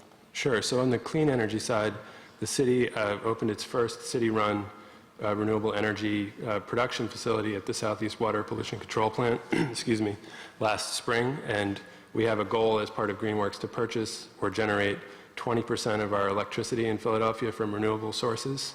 So by setting that commitment, that shows that we really are serious about promoting this industry and promoting it locally. And one of the things that we're looking at as part of our midway update to the GreenWorks report is to not only support the purchase of renewable energy from anywhere around the country, but to try to focus that around regional purchasing and as much as possible local purchasing.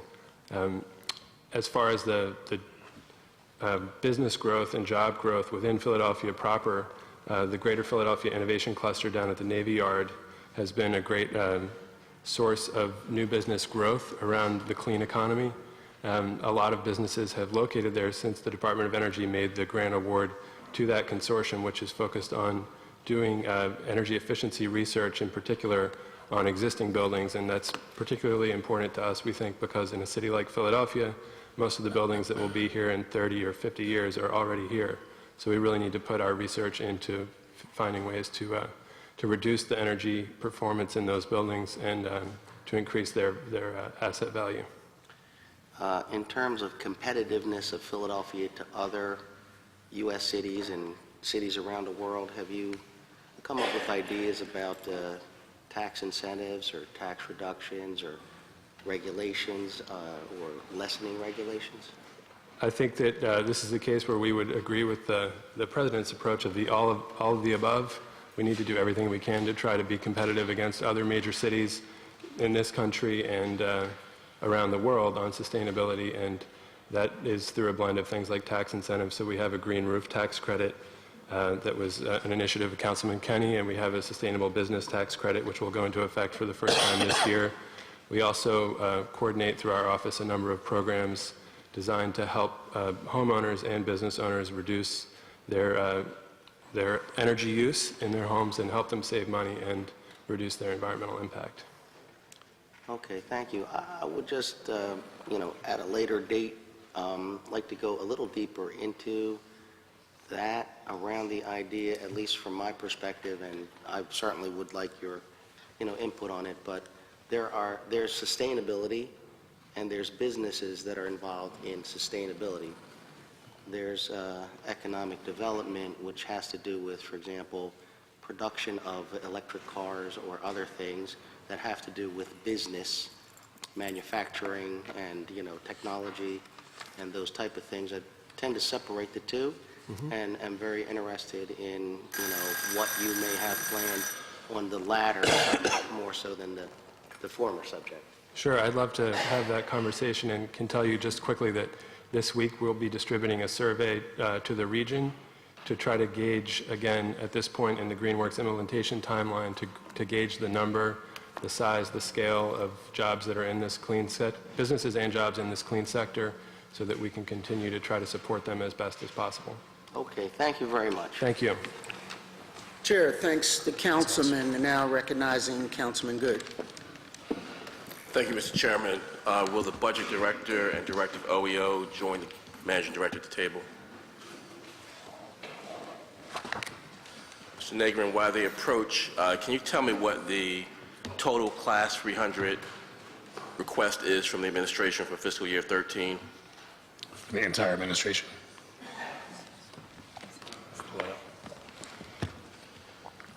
Yeah, Class 300 total for the administration. Hi, Rebecca Reinhardt, Budget Director. I have to pull that out. Can we take 79 million as a figure that's... I'm sorry? Can we just use the figure of 79 million? If you have it in front of you? I do. 79 million. Okay. What portion of that? There's two different terms within the budget documents. One is services, supply, and equipment, and one is materials, supply, and equipment. Is there a differentiation between the two in terms of the request? Between Class 3 and 400? Yes, it's broken out, but they're interchange. Departments can use Class 300 and 400 funding interchangeably. And does all the Class 300, 400 funds fall under the Managing Director? No. Does the entire city's Class 3 and 400 fall under the Managing Director? In terms of the purchasing? In terms of the procurement department? Yes. I think Hugh could speak to that more directly, but I know that they do most purchasing, but I don't know the exact answer Does to that. procurement handle all 300 and 400? I'm not sure if they handle all of it. Okay. In terms of services, supply, and equipment, that is all falls under procurement, is that correct? Procurement purchases for the city, but again, I am not positive. I think Hugh could answer better than me on This that. next question, I'll just jump into it. What is the diversity goal specifically for services, supply, and equipment?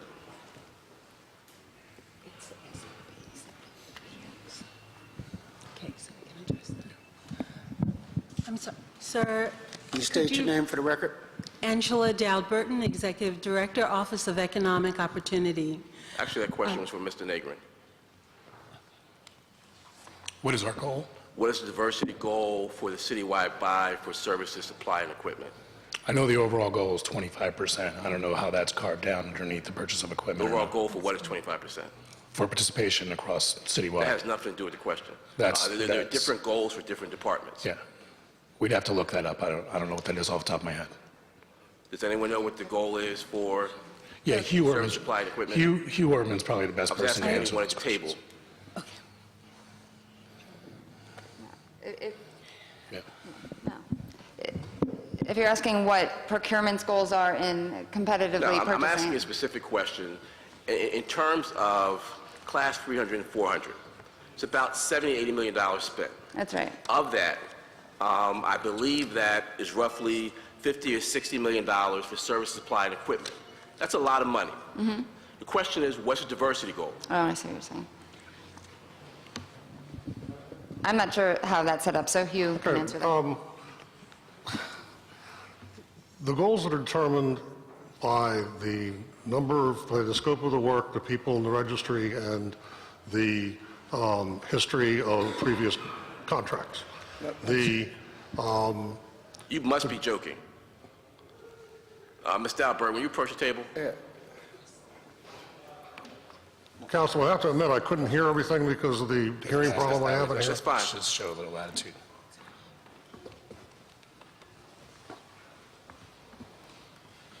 Mr. Negron, please don't direct me how to question people. I'm sorry?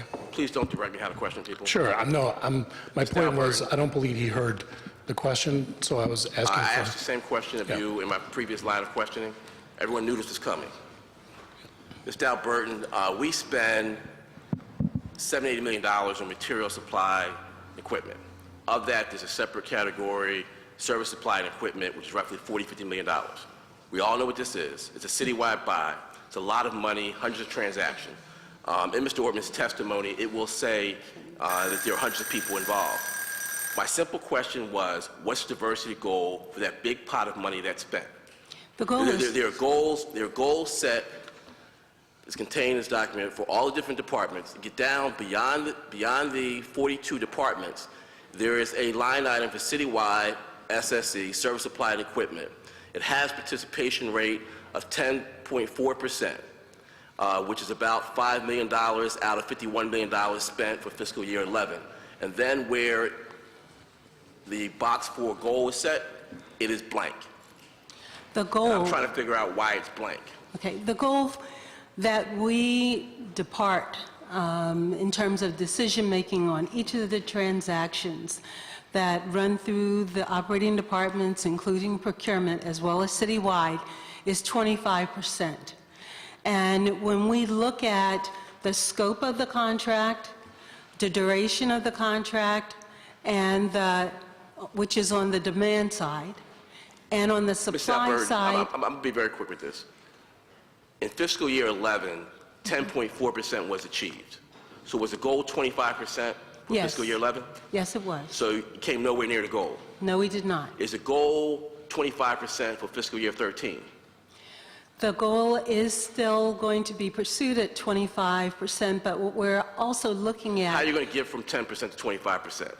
Somebody needs to answer that question for me. Yes, what we're going to do, and you can see it beginning in the first quarter report, is look at what are the transactions within that pot that we can in fact achieve participation on, and which ones can we not. For example, water treatment chemicals at about $23 million, or petroleum products at $20 million. We're taking those out of that pot, we're putting them visibly over to the side and saying what's left in this category, we're going after the 25% goal. And we're also encouraging companies, whether they're local or national, who are in the area of selling products and services where we have few or no companies to provide those products locally, to come to Philadelphia to do business with us. What you said to me, that question actually wasn't for you, it was for Mr. Negron and Mr. Ortman. But what you just said to me is you're going to change the way you calculate participation. That's what you just said. What I said exactly is that we're going to look at what's in the denominator and what's in the numerator. So you're going to change the way you calculate it. And we're going to adjust the way we do business. So we won't be measuring apples and oranges. So when I talk about how the goal was 25% for fiscal year 11, you only achieved 10%, and how you're going to move from 10% to 25%, what you said was we're going to change the way we calculate it. So let me ask a different question. The question now is, Why did you fall short in fiscal year 11? If the goal was 25%, why was only 10% achieved? Because of the lack of companies that provide products and services that are in our registry. So what would the goal be for fiscal year 13? Well, right now, we're looking at 16% participation for the second quarter year to date. My question And is, what so- will the goal be for fiscal year 13? It'll be 25% Doesn't make on any an sense. adjusted I'm pot. finished. Thank you. Thank you. Chair thanks the gentleman and now recognizes Councilman Squilla. Yes, thank you. I'd like to shift gears a little bit and also thank my director's office, Tommy Conway and Brian, who I've dealt with the short time I'm here, have been very good to work with. As far as the alley cleanups, what is the process, or how, is that something that we are doing as a city, or are we still not doing that?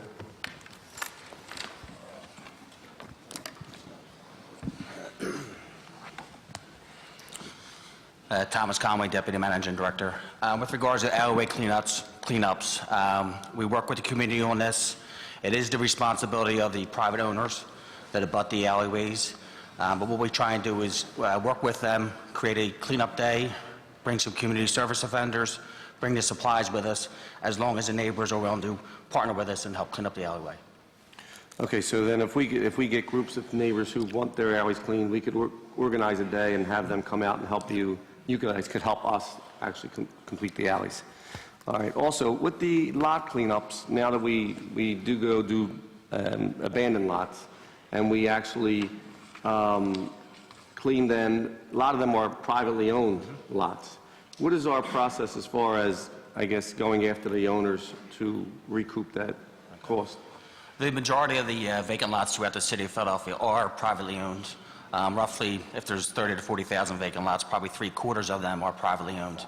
What we'll do is we'll send a violation notice to the property owner. We'll obviously have an inspection of it first, take the picture, send the property owner a violation notice. We allow them 2-week compliance period for them to comply and clean up the vacant lot themselves. If they don't, then we do send city resources out to clean up the vacant lot and then bill them for the cost associated with it. If they don't pay the bill, a nuisance lien is attached to the property. So what is the procedure then, once it's liened? I guess this, maybe not the managing director's office, but we don't really put a lien against the property? Is that what we're doing? There's a nuisance lien put on the property, but I don't know the process after that. And then when that money is actually paid or that lot is sold, does that money go back to the managing director's office? It goes back to the general fund, I believe. All right. It would be nice to see that if all the cleaning that the managing director's office does and the liens that go forward, that money may be able to go back into the managing director's office so we can get more resources to do more cleanings with. Is that something that we could look into as council, or is that something that's... Yes. He can't answer for us. I think you got your answer on that one. Yeah. Wait a minute. Would you? Go ahead, yes. That's all right. But on a lot of these lots, you can't identify the owners. That is correct. You can't, so you can lien a piece of land, but you don't have anybody yet to know who to, can't identify the owner. That's correct. Right. Why? Okay, thank you. Okay. And that's a good question, too. But when, say, the city ends up getting the land, or controlling the land, or disposing of the land, selling it, that lien would still be on that property and have to be paid by the person getting the lot or the developer getting it. And I think the money that was, the lien that was put on by the managing director's office should be put into a separate pot that we could use to fund it. Because we have a lot of issues out throughout the community, especially quality of life issues, as far as even cleaning alleys, lots, graffiti, and everything else.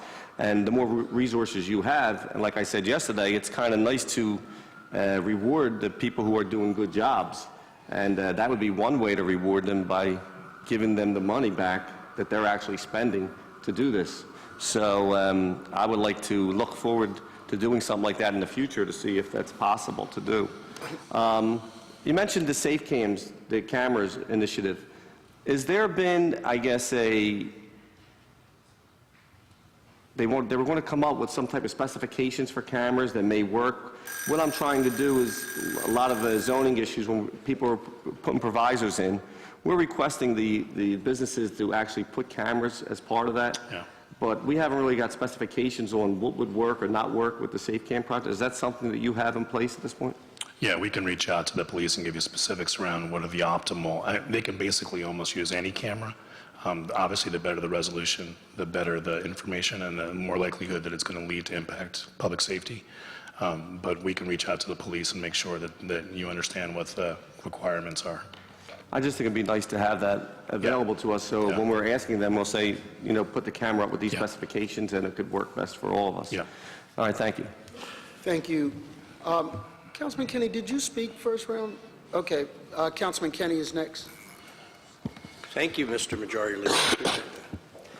First, a compliment, because I know you sit up here at a lot of these hearings and don't get many compliments, but Tom Conway, as he's walking away from the table, CLIP should be the paradigm department of every public service interaction with the public throughout this government.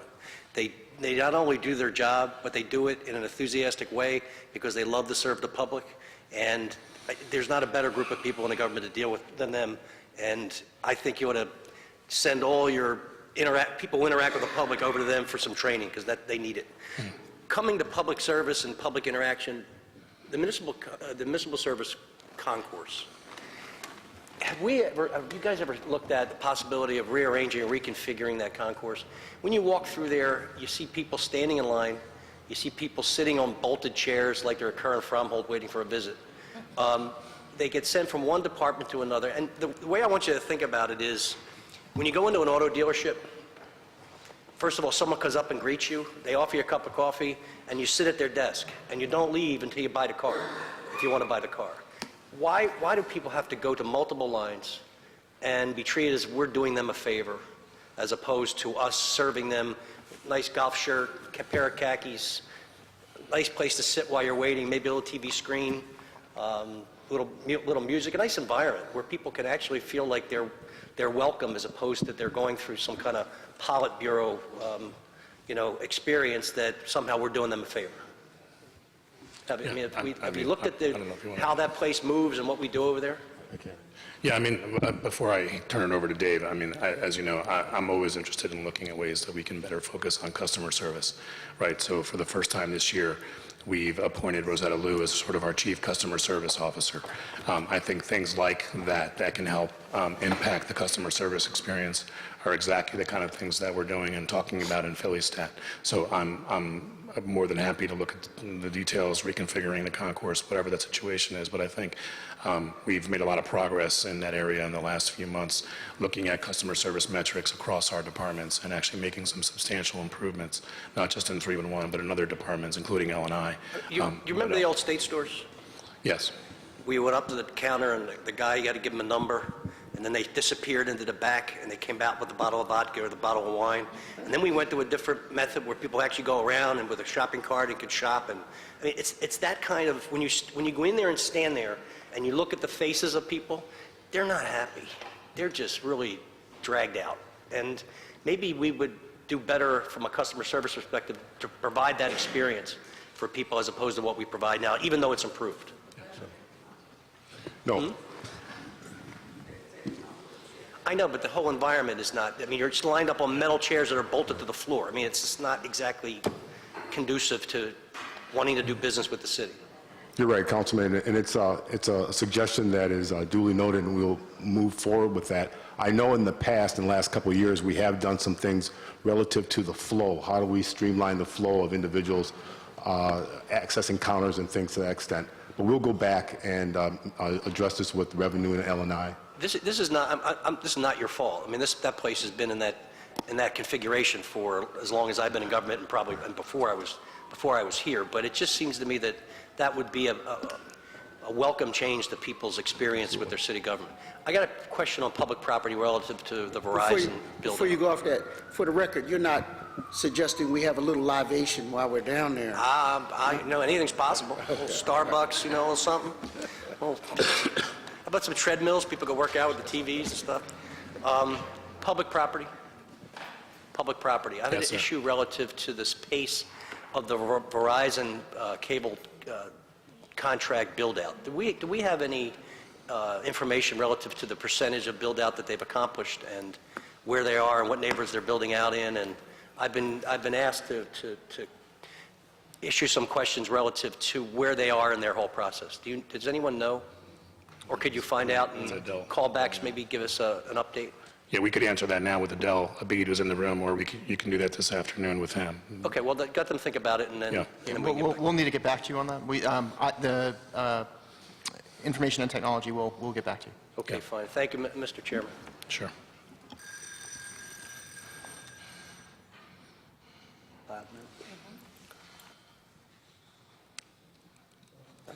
Oh, you did it on time? Are you serious? Good job, good job. We're on our second round. We're down to 3 minutes. Everyone has had a turn, correct? Okay. I'm going to forego my turn, and I don't see Councilman Johnson either, so it goes to Councilman Green. Yes, yes, sir. Thank you, Mr. Chair. I'm happy to restrict my questioning to 2 minutes as long as it's 2 minutes of my time asking questions and not dependent upon the length of answers from the administration.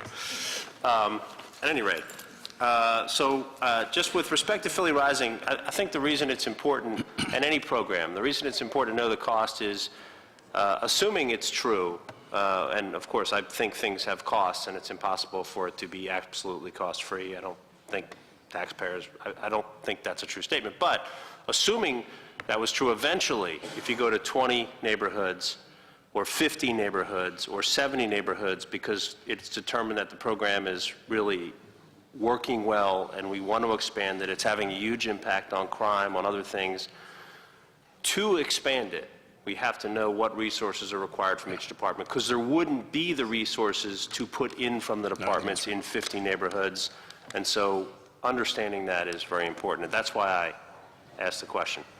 Can you just tell me how much this Philly Rising, I remember the reform initiative under Dr. Barnett basically had police service areas, and they were going to try to coordinate departmental responses, assign departmental people to specific PSAs, have them focus on that area, whether it be 1 or 2 or 3 PSAs per L&I person or per streets, depending upon the resources available and what's needed for that PSA. Is Philly Rising sort of an extension of that initiative that came out of the reform plans? You know, it is. It started with looking at the good work in really a small handful of PSAs, and then we started to ask ourselves, some of the PSA boundaries are much larger than Philly Rising neighborhoods. So we talked about having, in order to have a sustainable model, is having smaller neighborhood divisions, which I thought made more sense. So the strategy was really around, and I can have John Farrell answer some of this as well, but the idea grew out of that effort. That effort was incredibly successful, the PSA effort. But we don't want to mix up Philly Rising neighborhoods with PSAs. We still have PSAs across the city. The difference is the PSAs are primarily a police-driven effort on site with some city intervention. The difference here is the city is not just an equal partner, but is driving many of the major initiatives inside our Philly Rising neighborhoods. But so the question really was, to what extent have we abandoned the philosophy of assigning people via PSAs so that there's the same, sort of like community court, the same DA is dealing with the same neighborhood, the same L&I official is dealing via or whatever measurement or method you want to use? To what extent has that, as a policy of the departments you manage, the PSAs been actually put into place? Yeah.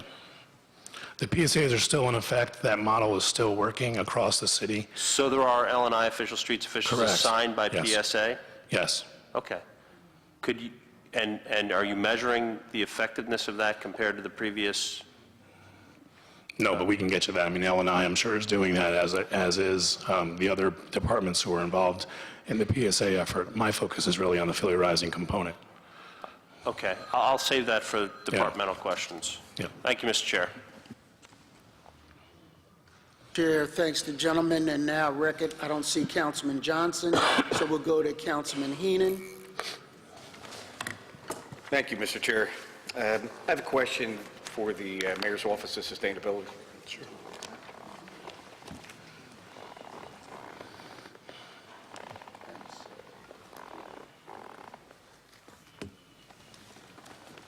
Good afternoon, Alex. Good afternoon, and thank you. The GreenWorks Philadelphia initiative that the office is managing, how do you coordinate with the other departments, one being the water department, and how do you tie in specifically and prioritize the greening of certain areas in conjunction with the stormwater runoff? It's a great issue question. that we have ongoing with the city, because I've heard from many, and I say many businesses that has been put out on a report from from the CSA report that states that recognizes there's 1,000 losers. So how do we mitigate around those 1,000 losers, so to speak, as far as additional costs and increase of their stormwater management with your program? Sure. So the first question was about coordination with other departments, and just generally speaking, in 2009, the Sustainability Working Group was established, which is coordinated through our office. I coordinate that, and that has representatives from city departments, all city departments, anyone who wants to be at the table to discuss the initiatives that are in GreenWorks. That's part of the way that the GreenWorks plan was developed, was through input from departments on what they were already doing that we could further leverage into the plan. Specifically on stormwater management, Target 8 of the plan is to be in compliance with the Clean Water Act, and as I'm sure you know, part of the effort with CSO, combined sewer overflow, with the water department is to get us to compliance so that we don't continue to pay the hefty fines that go along with violating the Clean Water Act. So in order to support the parcel-based billing efforts that water department is phasing in over 5 years, one thing that has been set up already is through a partnership with water department and PIDC, the Stormwater Management Incentives Program, which provides financing to those large property owners who are negatively affected with an increased stormwater billing. The flip side of that is that there are a number of properties that are also going to see reduced stormwater costs because they're a larger building on a smaller footprint. Well, I think in your statement you say, or we're going to have to pay, you mean, you know, the businesses and the residents are going to have to pay in the most part because of right, so the mandates. Is that correct? So under the scenario in parcel-based billing, instead of paying a stormwater fee that's based on the size of your water inlet, you pay based on how much stormwater you actually generate.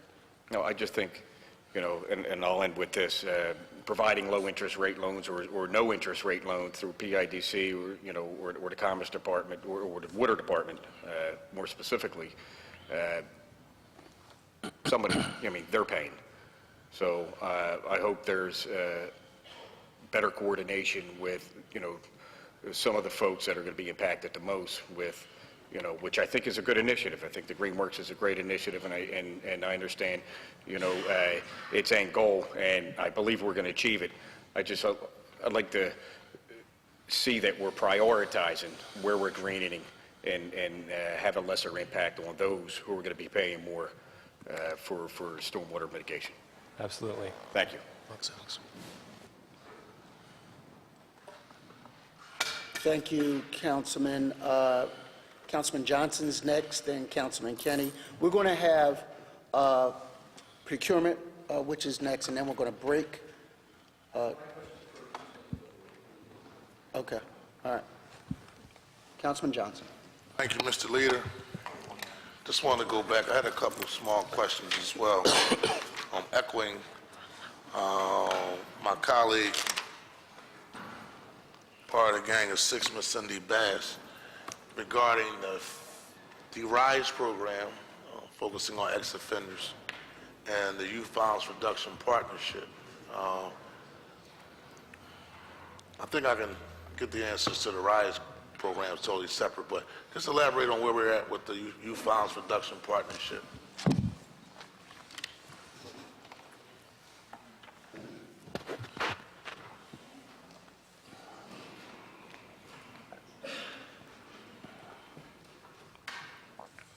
And also, are there any numbers, is there any type of statistical numbers in terms of the performance of the RISE program?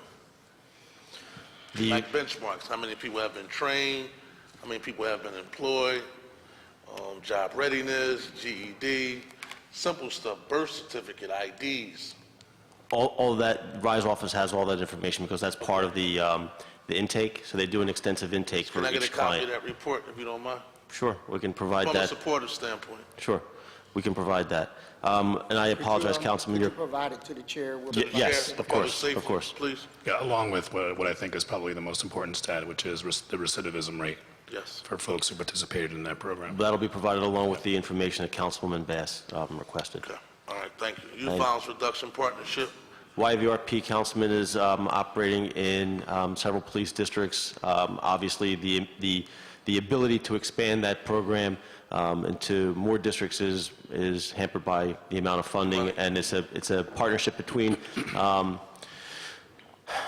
YVRP, the PANS to street workers, the juvenile probation and parole, the district attorney's office, of course, and it's intense supervision of individuals who have been identified as,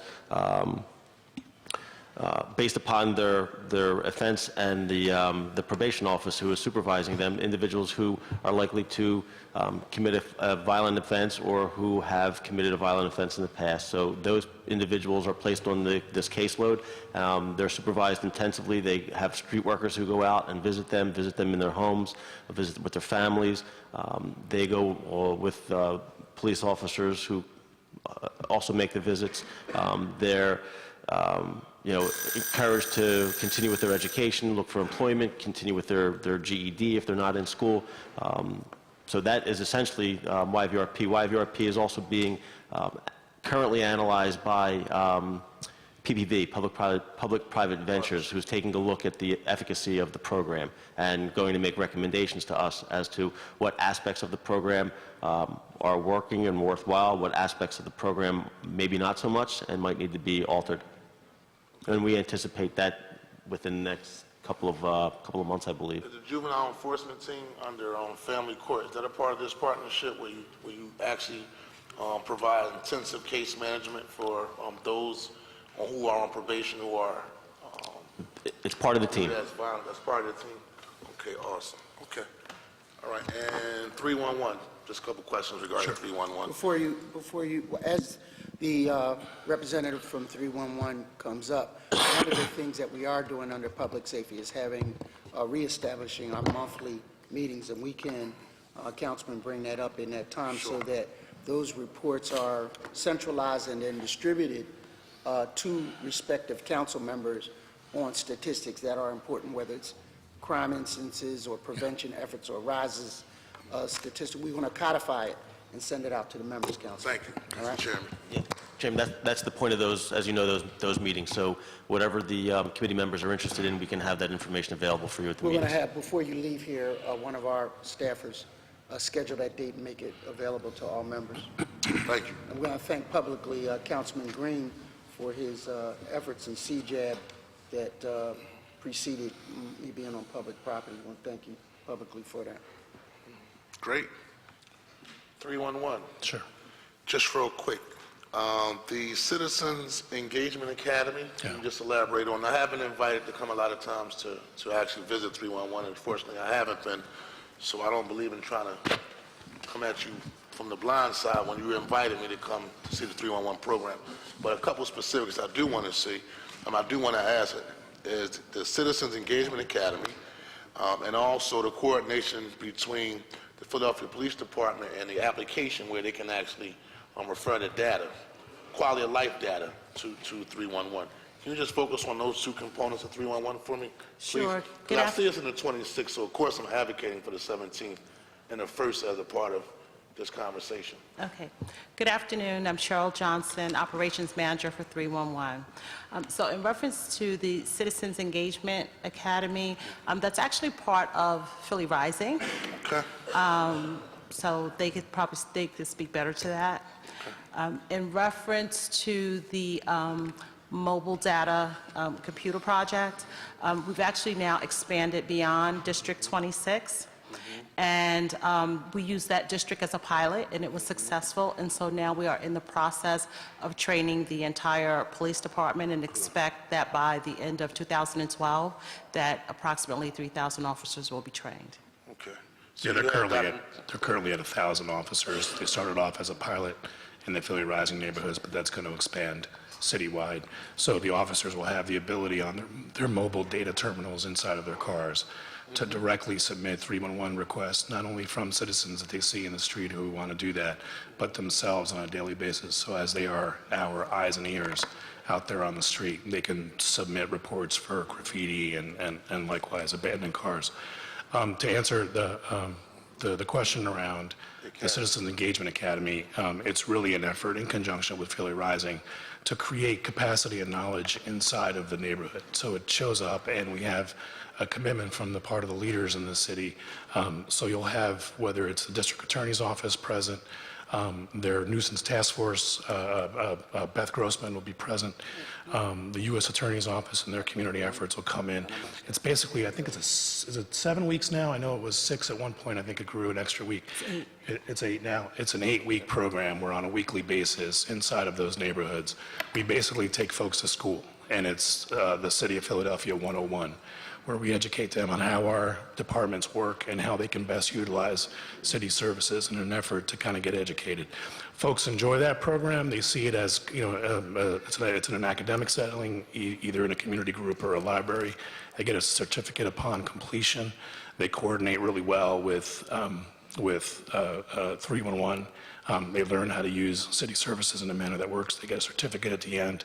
They actually have a graduation ceremony at the end, and it kind of develops some pride. That's it. Thank you very much. Yep. Chair, thanks to Councilman Kenny. Thank you, Mr. Chair. This is for procurement and sustainability. Has anyone either in procurement or sustainability examined the potential use of concrete for paving of city streets versus asphalt, petroleum-based asphalt, on a couple different levels? Number one, the environmental level, you no longer have the leachate of the petroleum product every time it rains into the stormwater system. You get a longer lasting paving that's easier to access for utility work. You get a better lumens value for your nighttime overhead streetlight system. And the information I understand as to why we don't do it or why we haven't moved in that direction is because it is an initial increased cost. But do we do life cycle analysis of processes that we do to see whether or not, in fact, it is worth it? I know every time you open a street for utility work and you pave it back, between the weather changes, that street winds up being pockmarked and potholed. And the other issue on the sustainability side is impervious concrete. It doesn't have the PSI needed for streets, for trucks and cars, but it is okay for pedestrians. Would that help some of these businesses that need to come up to our stormwater standards by having concrete that is able to take the water out of the stormwater system? So I intend to have hearings at some point in time during the year, but I wanted to get your initial reaction both from sustainability and from procurement. Sure. You also can make the concrete any color you like, so if you want to have a special colored street, you can do that too, but that's a minor issue. So I'll speak first on the sidewalks, and I'm going to defer that question to streets. I know that's something that they've been looking at. They've been looking at all kinds of alternatives. Also the leachate from the petroleum product. That's the environmental side too. I know that they've already implemented a pervious street. It's our first curb-to-curb, end-to-end street that's entirely pervious. That's not concrete, is it? It's pavement, yeah, it's not concrete. Yeah, it's not concrete, okay. Right. I was there, yeah. But alternatives, It's actually an alleyway. I mean, it's a very small street. It's Correct. It's the pilot, but it's been proven to be very effective at managing stormwater. And your other question was whether or not pervious paving or concrete can offset stormwater costs, and yes, absolutely, that is one way to earn stormwater credits. Right, but have we given that information to business people that they know when they've been sticker shock with that water treatment plant? Can we move towards requiring it or promoting it as opposed to just knowing about it? As far as reaching out to the business owners on it, the Water Department does have a manual for how to achieve stormwater credits and staff available to walk business owners through that process. And is there any response from procurement on using as opposed to asphalt? Because I'm not in very much mood to take care of some, plus the cost of petroleum now is gone through the roof, obviously, so. I understand what you're saying. For the record, Hugh Ortman, Procurement Commissioner. Councilman, we can buy whatever streets wants us to buy. We can't tell streets what they have to buy except by the laws that we're governed, from which we're governed. Okay. So they would tell us we want concrete, and we can pay for the concrete. We would then would get specs from them and go out and bid it to the public or bid it to the vendors or contractors, and we would get the lowest responsible price for what they have spec'd out. Excuse me, point of, Councilman, are you asking, is it cost effective? I thought I'm asking if we do life cycle analysis when comparing costs of one product to another. So for example, on the face of it, asphalt, petroleum asphalt may be cheaper. But on the life cycle of it, how many times is it replaced in a 10-year period as opposed to concrete? Yeah, plus all the other sustainable benefits. I understand the question. I think it's a fair question. I think when the streets department comes up, I think it's more appropriate. We'll make sure they're ready. So procurement's position is if you tell us to buy it, we'll buy it. Yeah. I mean, I think procurement is going to take the direction from the experts in the area, which should be the department in this case. All right. Thank you, Mr. Chairman. Thanks. Good question, Councilman. Chair recognizes Councilman Squilla. I just wanted to, thank you, Chairman. I just wanted to piggyback on Councilman Johnson when he spoke about enforcing of some of the littering and short dumping and stuff like that. Do we, as a department, look at different ways to enforce littering? I mean, I don't know of anybody that I've seen or many people that ever had a ticket for throwing trash in the street or even picking up after their dog. And these are big quality of life issues that we face. Is there something that the department is looking at to try to enforce these issues? Yeah. Yeah, I do. That's also a streets issue as well. Yeah. Sweep officers actually are charged with enforcing littering. I would certainly make sure the streets is prepared to answer that question when they come up. All right, too, I understand sweeps does that type of enforcement, but I'm like the individuals that you see throwing trash around. If we have some type of enforcement, you're not going to have a sweeps officer walk up to a guy and say, "Here's a ticket for throwing the trash." Do they do that? The short answer is no. They don't currently do that, and your point is taken. Okay. All right. Thank you. Thank you. Councilman Kenny, your light is lit. Are you? Yeah. Okay. Oh, wait a minute. I'm sorry. Councilman Green. That's you're fine. Out of order. Thank you. I think I'd like to see us find out the cost of paving our streets in gold again, like the good old days, see how that goes. Your testimony indicates that 311 launched a pilot program in the 26th Police District to give officers real-time access to the 311 system through their mobile data computers. Have you been tracking the referrals made by police officers? Yeah, that's certainly, we are tracking the number of them and where they're received, but that's being expanded as we speak. So we're in the early phases of expanding that citywide. I'll let Cheryl Johnson talk to the details, but the answer is that's exactly what we hope to do. We hope to not only be able to track activity on the part of the police officers, but also measure the progress we're making in those areas over time.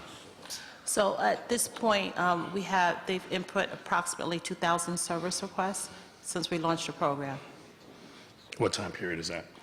That's from September through March. The police have initiated 2,000 service requests? Yes, for the officers that have been trained and certified by us. And how many have been addressed?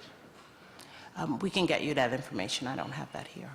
Okay, and I assume there's plans to expand that to all of our on-the-street workforce, L&I, sweeps officers, et cetera. Are there plans to expand that?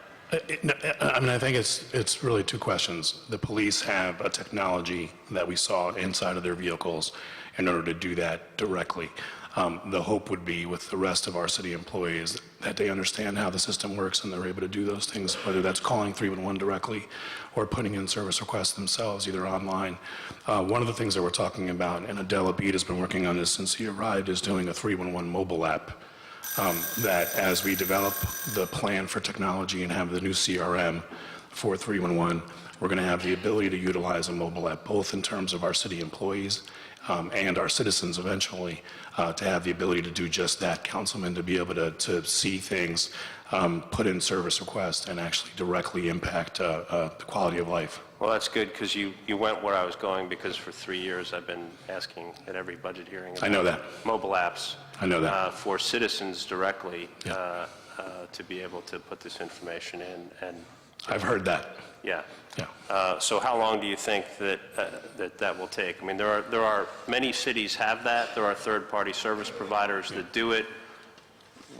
With an RFP and $15,000, we could have an app for every citizen today. That's exactly how we're doing it. So. And so when are you going to release the RFP for that?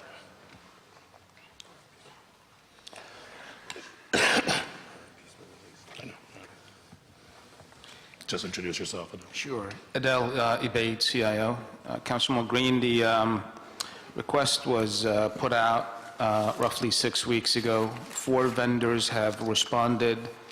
We're in the process right now of shortlisting to 2 vendors, and I'm confident that we'll make a selection by the end of April. That's awesome. That's great news. Thank you. Thank you. Thank you, Mr. Chairman. I know other people have questions. I will come back. Chair recognizes Councilman Kenny. Thank you, Mr. Chairman. I appreciate that. Managing Director, does your office, I know this may be a procurement department issue, deal with communications with police and fire vehicles?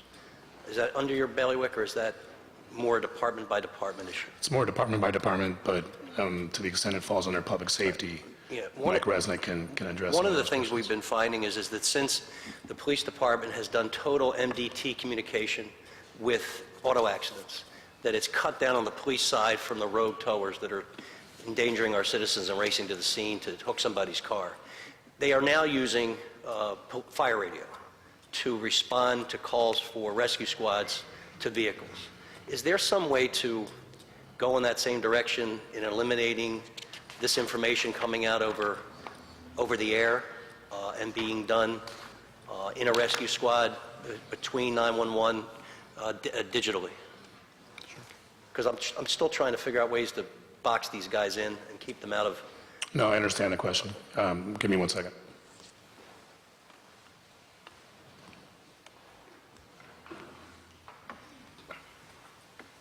Do you understand the question, Mike?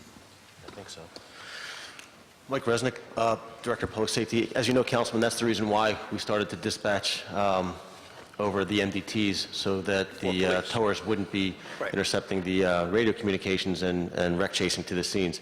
And that has cut down on that issue. The problem is that not all of the fire rescue vehicles are equipped or similarly equipped. So those calls where the accident is severe enough that requires a medic response have to go out on the radio, and that's where they're intercepted. So the plan is then to place MDT terminals into the fire rescue vehicles, and then they will be similarly dispatched. That's an ongoing project now? I believe it is. Okay. Yes. And the other issue relative to 311 is the criticism, and I'm not as critical as some relative to the resources that have been provided. The issue of advertising and making people aware of it. Have we looked into various alternative forms like billboards? Maybe we can do public service billboards, things of that nature, that are lower in cost but still get a pretty good, I mean, at our sports complexes, on Fanavision, on wherever it's possible to get gratis advertising. Have we looked at those possibilities? Yeah, we've been walking a very fine line with the awareness around 311, and our capacity to deal with volume. So when you look at the fact that we've gone to 4 million calls faster than any other major city, the technology system we're utilizing for 311 is the phase one, the infancy phase system. If we were to make everybody in the entire city aware of 311 and have them all utilize it to the maximum capacity right now, it would crash our system. Well, that's probably not possible. I mean, hypothetically, yes. Yeah. But we Or if need we were we to need to substantially- incrementally increase awareness. Yeah. If we were to substantially increase our calls, that would create a problem in terms of our ability to provide service. So what we hope to do is over the next, to answer your question succinctly, the answer is yes. We're looking at not only ways to do some cheap advertising, but also how to partner with private partners and public-private partnerships to try to get the folks like the Comcast of the world, like some of the other folks who are out there and have airtime, some of the radio stations, to actually do some public service and emphasize 311. We're having those meetings and conversations now. How much can you increase participation or use of the program and still maintain your ability to service? I think we can do those two things walking side by side. So the plan for the new CRM and our capital budget is there this year. Well, we've engaged in the project around having a new CRM, hope to have that well along the way by the end of this fiscal year, leading into the next fiscal year. So I think as we do both of those walking hand in hand, we'll be better positioned by the end of this fiscal year to do that kind of advertising in a way that we think we can handle from a capacity standpoint. Thank you very much. Thank you, Mr. Chairman. Thank you. I'm going to ask a couple of questions, and I'll end up with you guys. I kind of let you guys go a little bit, but I wanted to talk about very briefly something that my staff has sent out letters to both you, the police commissioner, and others in reference to my role as chair of the Public Safety Committee. And what we wanted to take a look at was the location or geography of criminal acts, and to take a look at it with fresh eyes to say, in or around a rec center, how many felonies, acts of crimes have happened and where? In or around a school, how many arrests and or assaults have happened within a block or so, or on the premises of? How many acts of violence, crimes committed, whether it's cell phones being stolen or what type of crime, happens on or in SEPTA facilities? How many acts of crimes, universities? If there's a problem, there was one university that was a couple of years back, might even have been a decade ago, there was one corner singled out as the #1 crime corner in the Commonwealth of Pennsylvania. Now, these were smaller crimes, robberies, purse snatchings, those kinds of things, but we were able to take a look at that and through a creative coalition address it. So what I'd like to do, and I've sent out letters to this effect, and as we get down to the brass taxes of departments, have them address this issue. So I wanted to forewarn you that that letter has gone out and that we are anticipating a response to that. And the reason why is not to have a gotcha moment, but hopefully we get it moment where if we're deploying resources, that's one thing about the Philadelphia Police, but if we can coordinate better with University Police, if we can coordinate better with SEPTA Police, then we need to take a concerted effort and divide that information up among the district council people. Is that designed for me? All right. Okay. All right. So I just want to give you a heads up about that, and I think that that's an important part. And I wanted to then flip to some of your grants that you are receiving and kind of give me a sense of, I thought it was about half dozen of them, just the source and use of those grants and with an eye towards when they expire.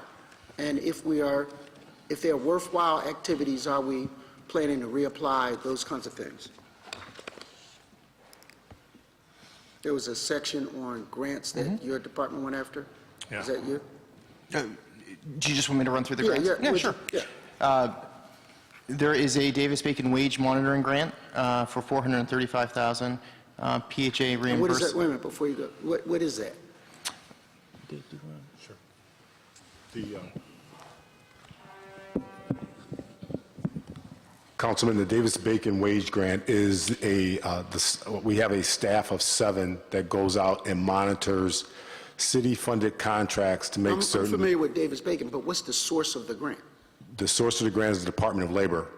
U.S.? U.S. Department of Labor is the source Oh, of I'm that sorry. grant. I'm sorry. Yeah, I want to know the source. Sure. And use of the grant, and a brief description so that members might know. And what's the longevity? Are we going to get it again? Or is it something one time? That kind of codification of the funding. The Davis-Bacon grant is a reoccurring, well, I should put it this way, is a reoccurring grant from the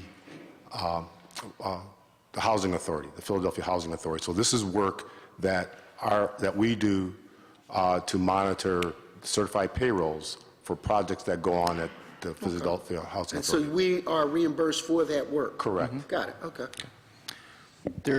Similarly, there's an ERA prevailing wage compliance monitoring grant, also federal, in the amount of $50,000.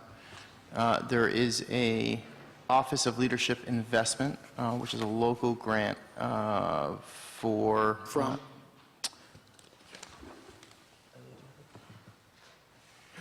Councilman, because of the number of grants in our budget, it may, with your permission, if we can get back to the chair. That's fine. So we have what I a would- couple pages of grants. All right, what I would expect is not so much, I mean, just to give us a better sense Absolutely.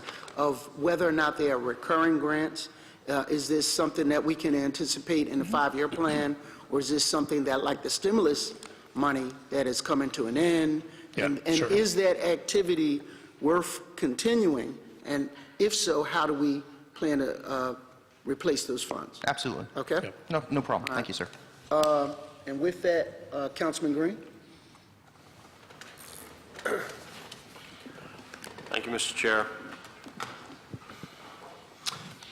The strategic marketing fees initiative, which was related to street furniture, I think, was projected to generate $1.4 million this fiscal year. The operating budget in brief indicates that it's not expected to generate, it's expected to now generate $0 in this year and $0 next year, which is disappointing. Can you give us an update on this project? Well, the Mayor's Office of Transportation and Utilities will respond.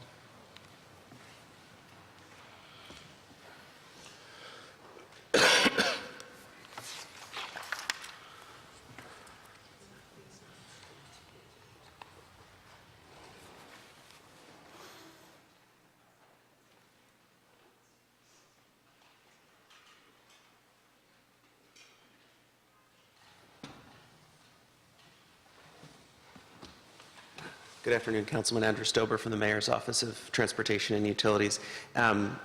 In consultation with the Budget Director, that was actually moved, we believe, to the Public Properties budget. We did very well this year, in fact, on our street furniture.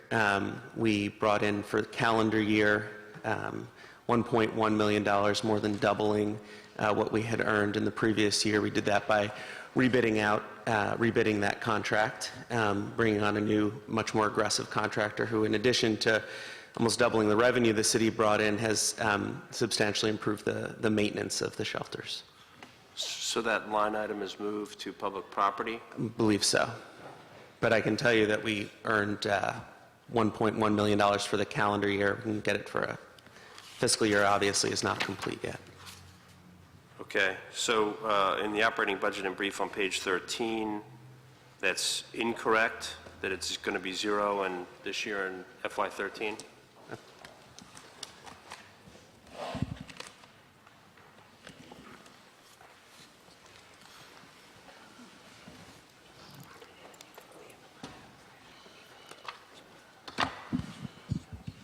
Hey, Councilman, there's just a reclassification of where we showed that. So you're saying on page 13,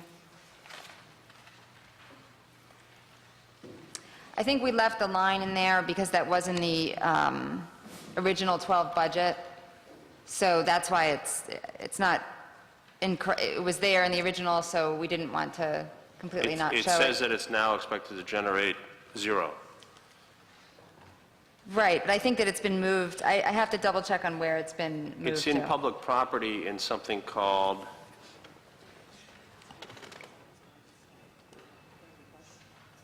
yeah, I'm sorry, we can't find it in public property. There's something called refunds in public property, which is 1.1 million, but that was already budgeted also. And so we're wondering where this revenue shows up. Yeah, let me double check on that. I do remember that we moved it because we thought it was improperly coded, but I can easily check on that and get back to you. Thank you. Sure. If you'd provide that information to the chair. On the budget detail, supporting detail, professional services, section 41, page 29, there's questions about some outside contracts. There's a $180,000 contract in FY12 and a $179,000 contract in FY13 for, quote, sustainable energy initiatives, for which the vendor is listed as TBD. Have these funds been encumbered for FY12 yet? No, sir, they haven't. They have not? No. What are the initiatives to be funded? I may have been incorrect.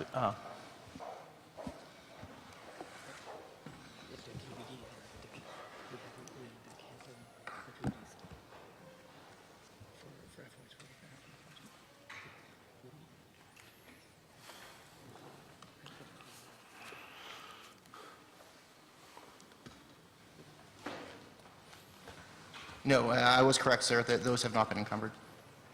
What are the initiatives to be funded?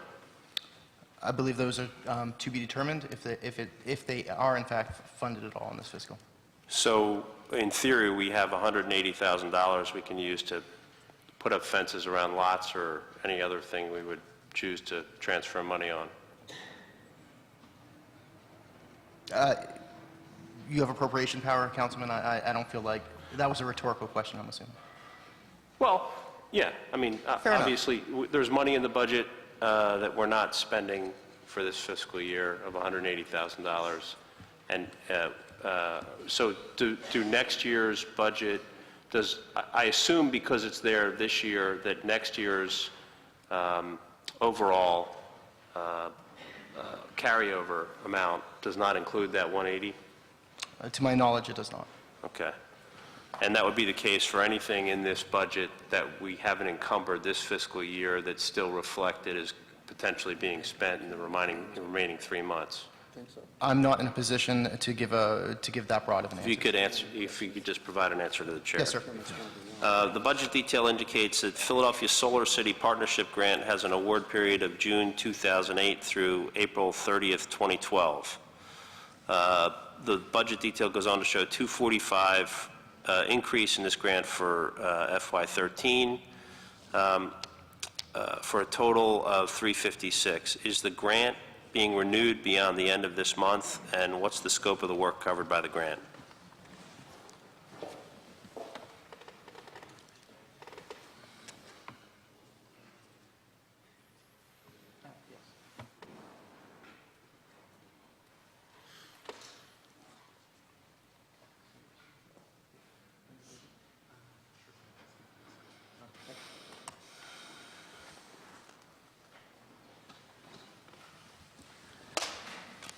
Councilman, I can speak to the scope of it, and I'll confirm for you whether or not it's being renewed. The Solar American Cities Grant is a grant from the Environmental Protection Agency to the city. We were selected among a few dozen cities to promote solar activities in the city. It funded technical assistance that we've used for the development of the Southeast Water Pollution Control Solar Facility, for the solar guidebook that we've put out that helps residents and commercial businesses put solar on their homes, and has streamlined that process with L&I, and has also served a coordinating function to promote solar installations on institutional facilities in the region. So, and you'll get back to me on whether We'll or not get back it's to you being- on whether that's being renewed or not. Okay. Thank you, Mr. Chair. Are there any other questions for the panelists? Seeing, yes, Councilman Green. Thank you, Mr. Chair.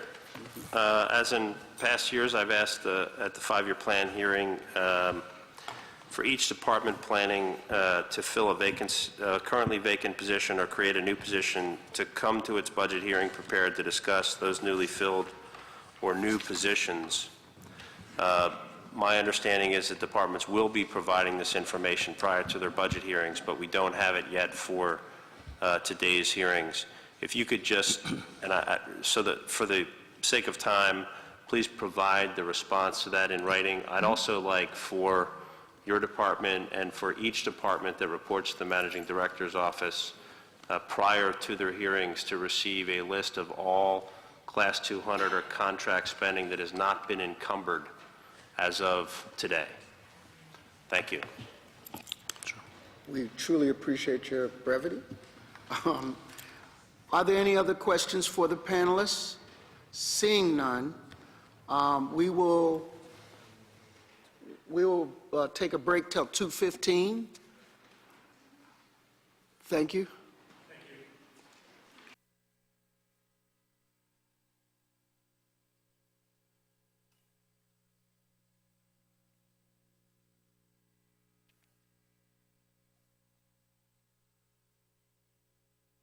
If folks will be back at exactly 2:15, we will start at 2:15.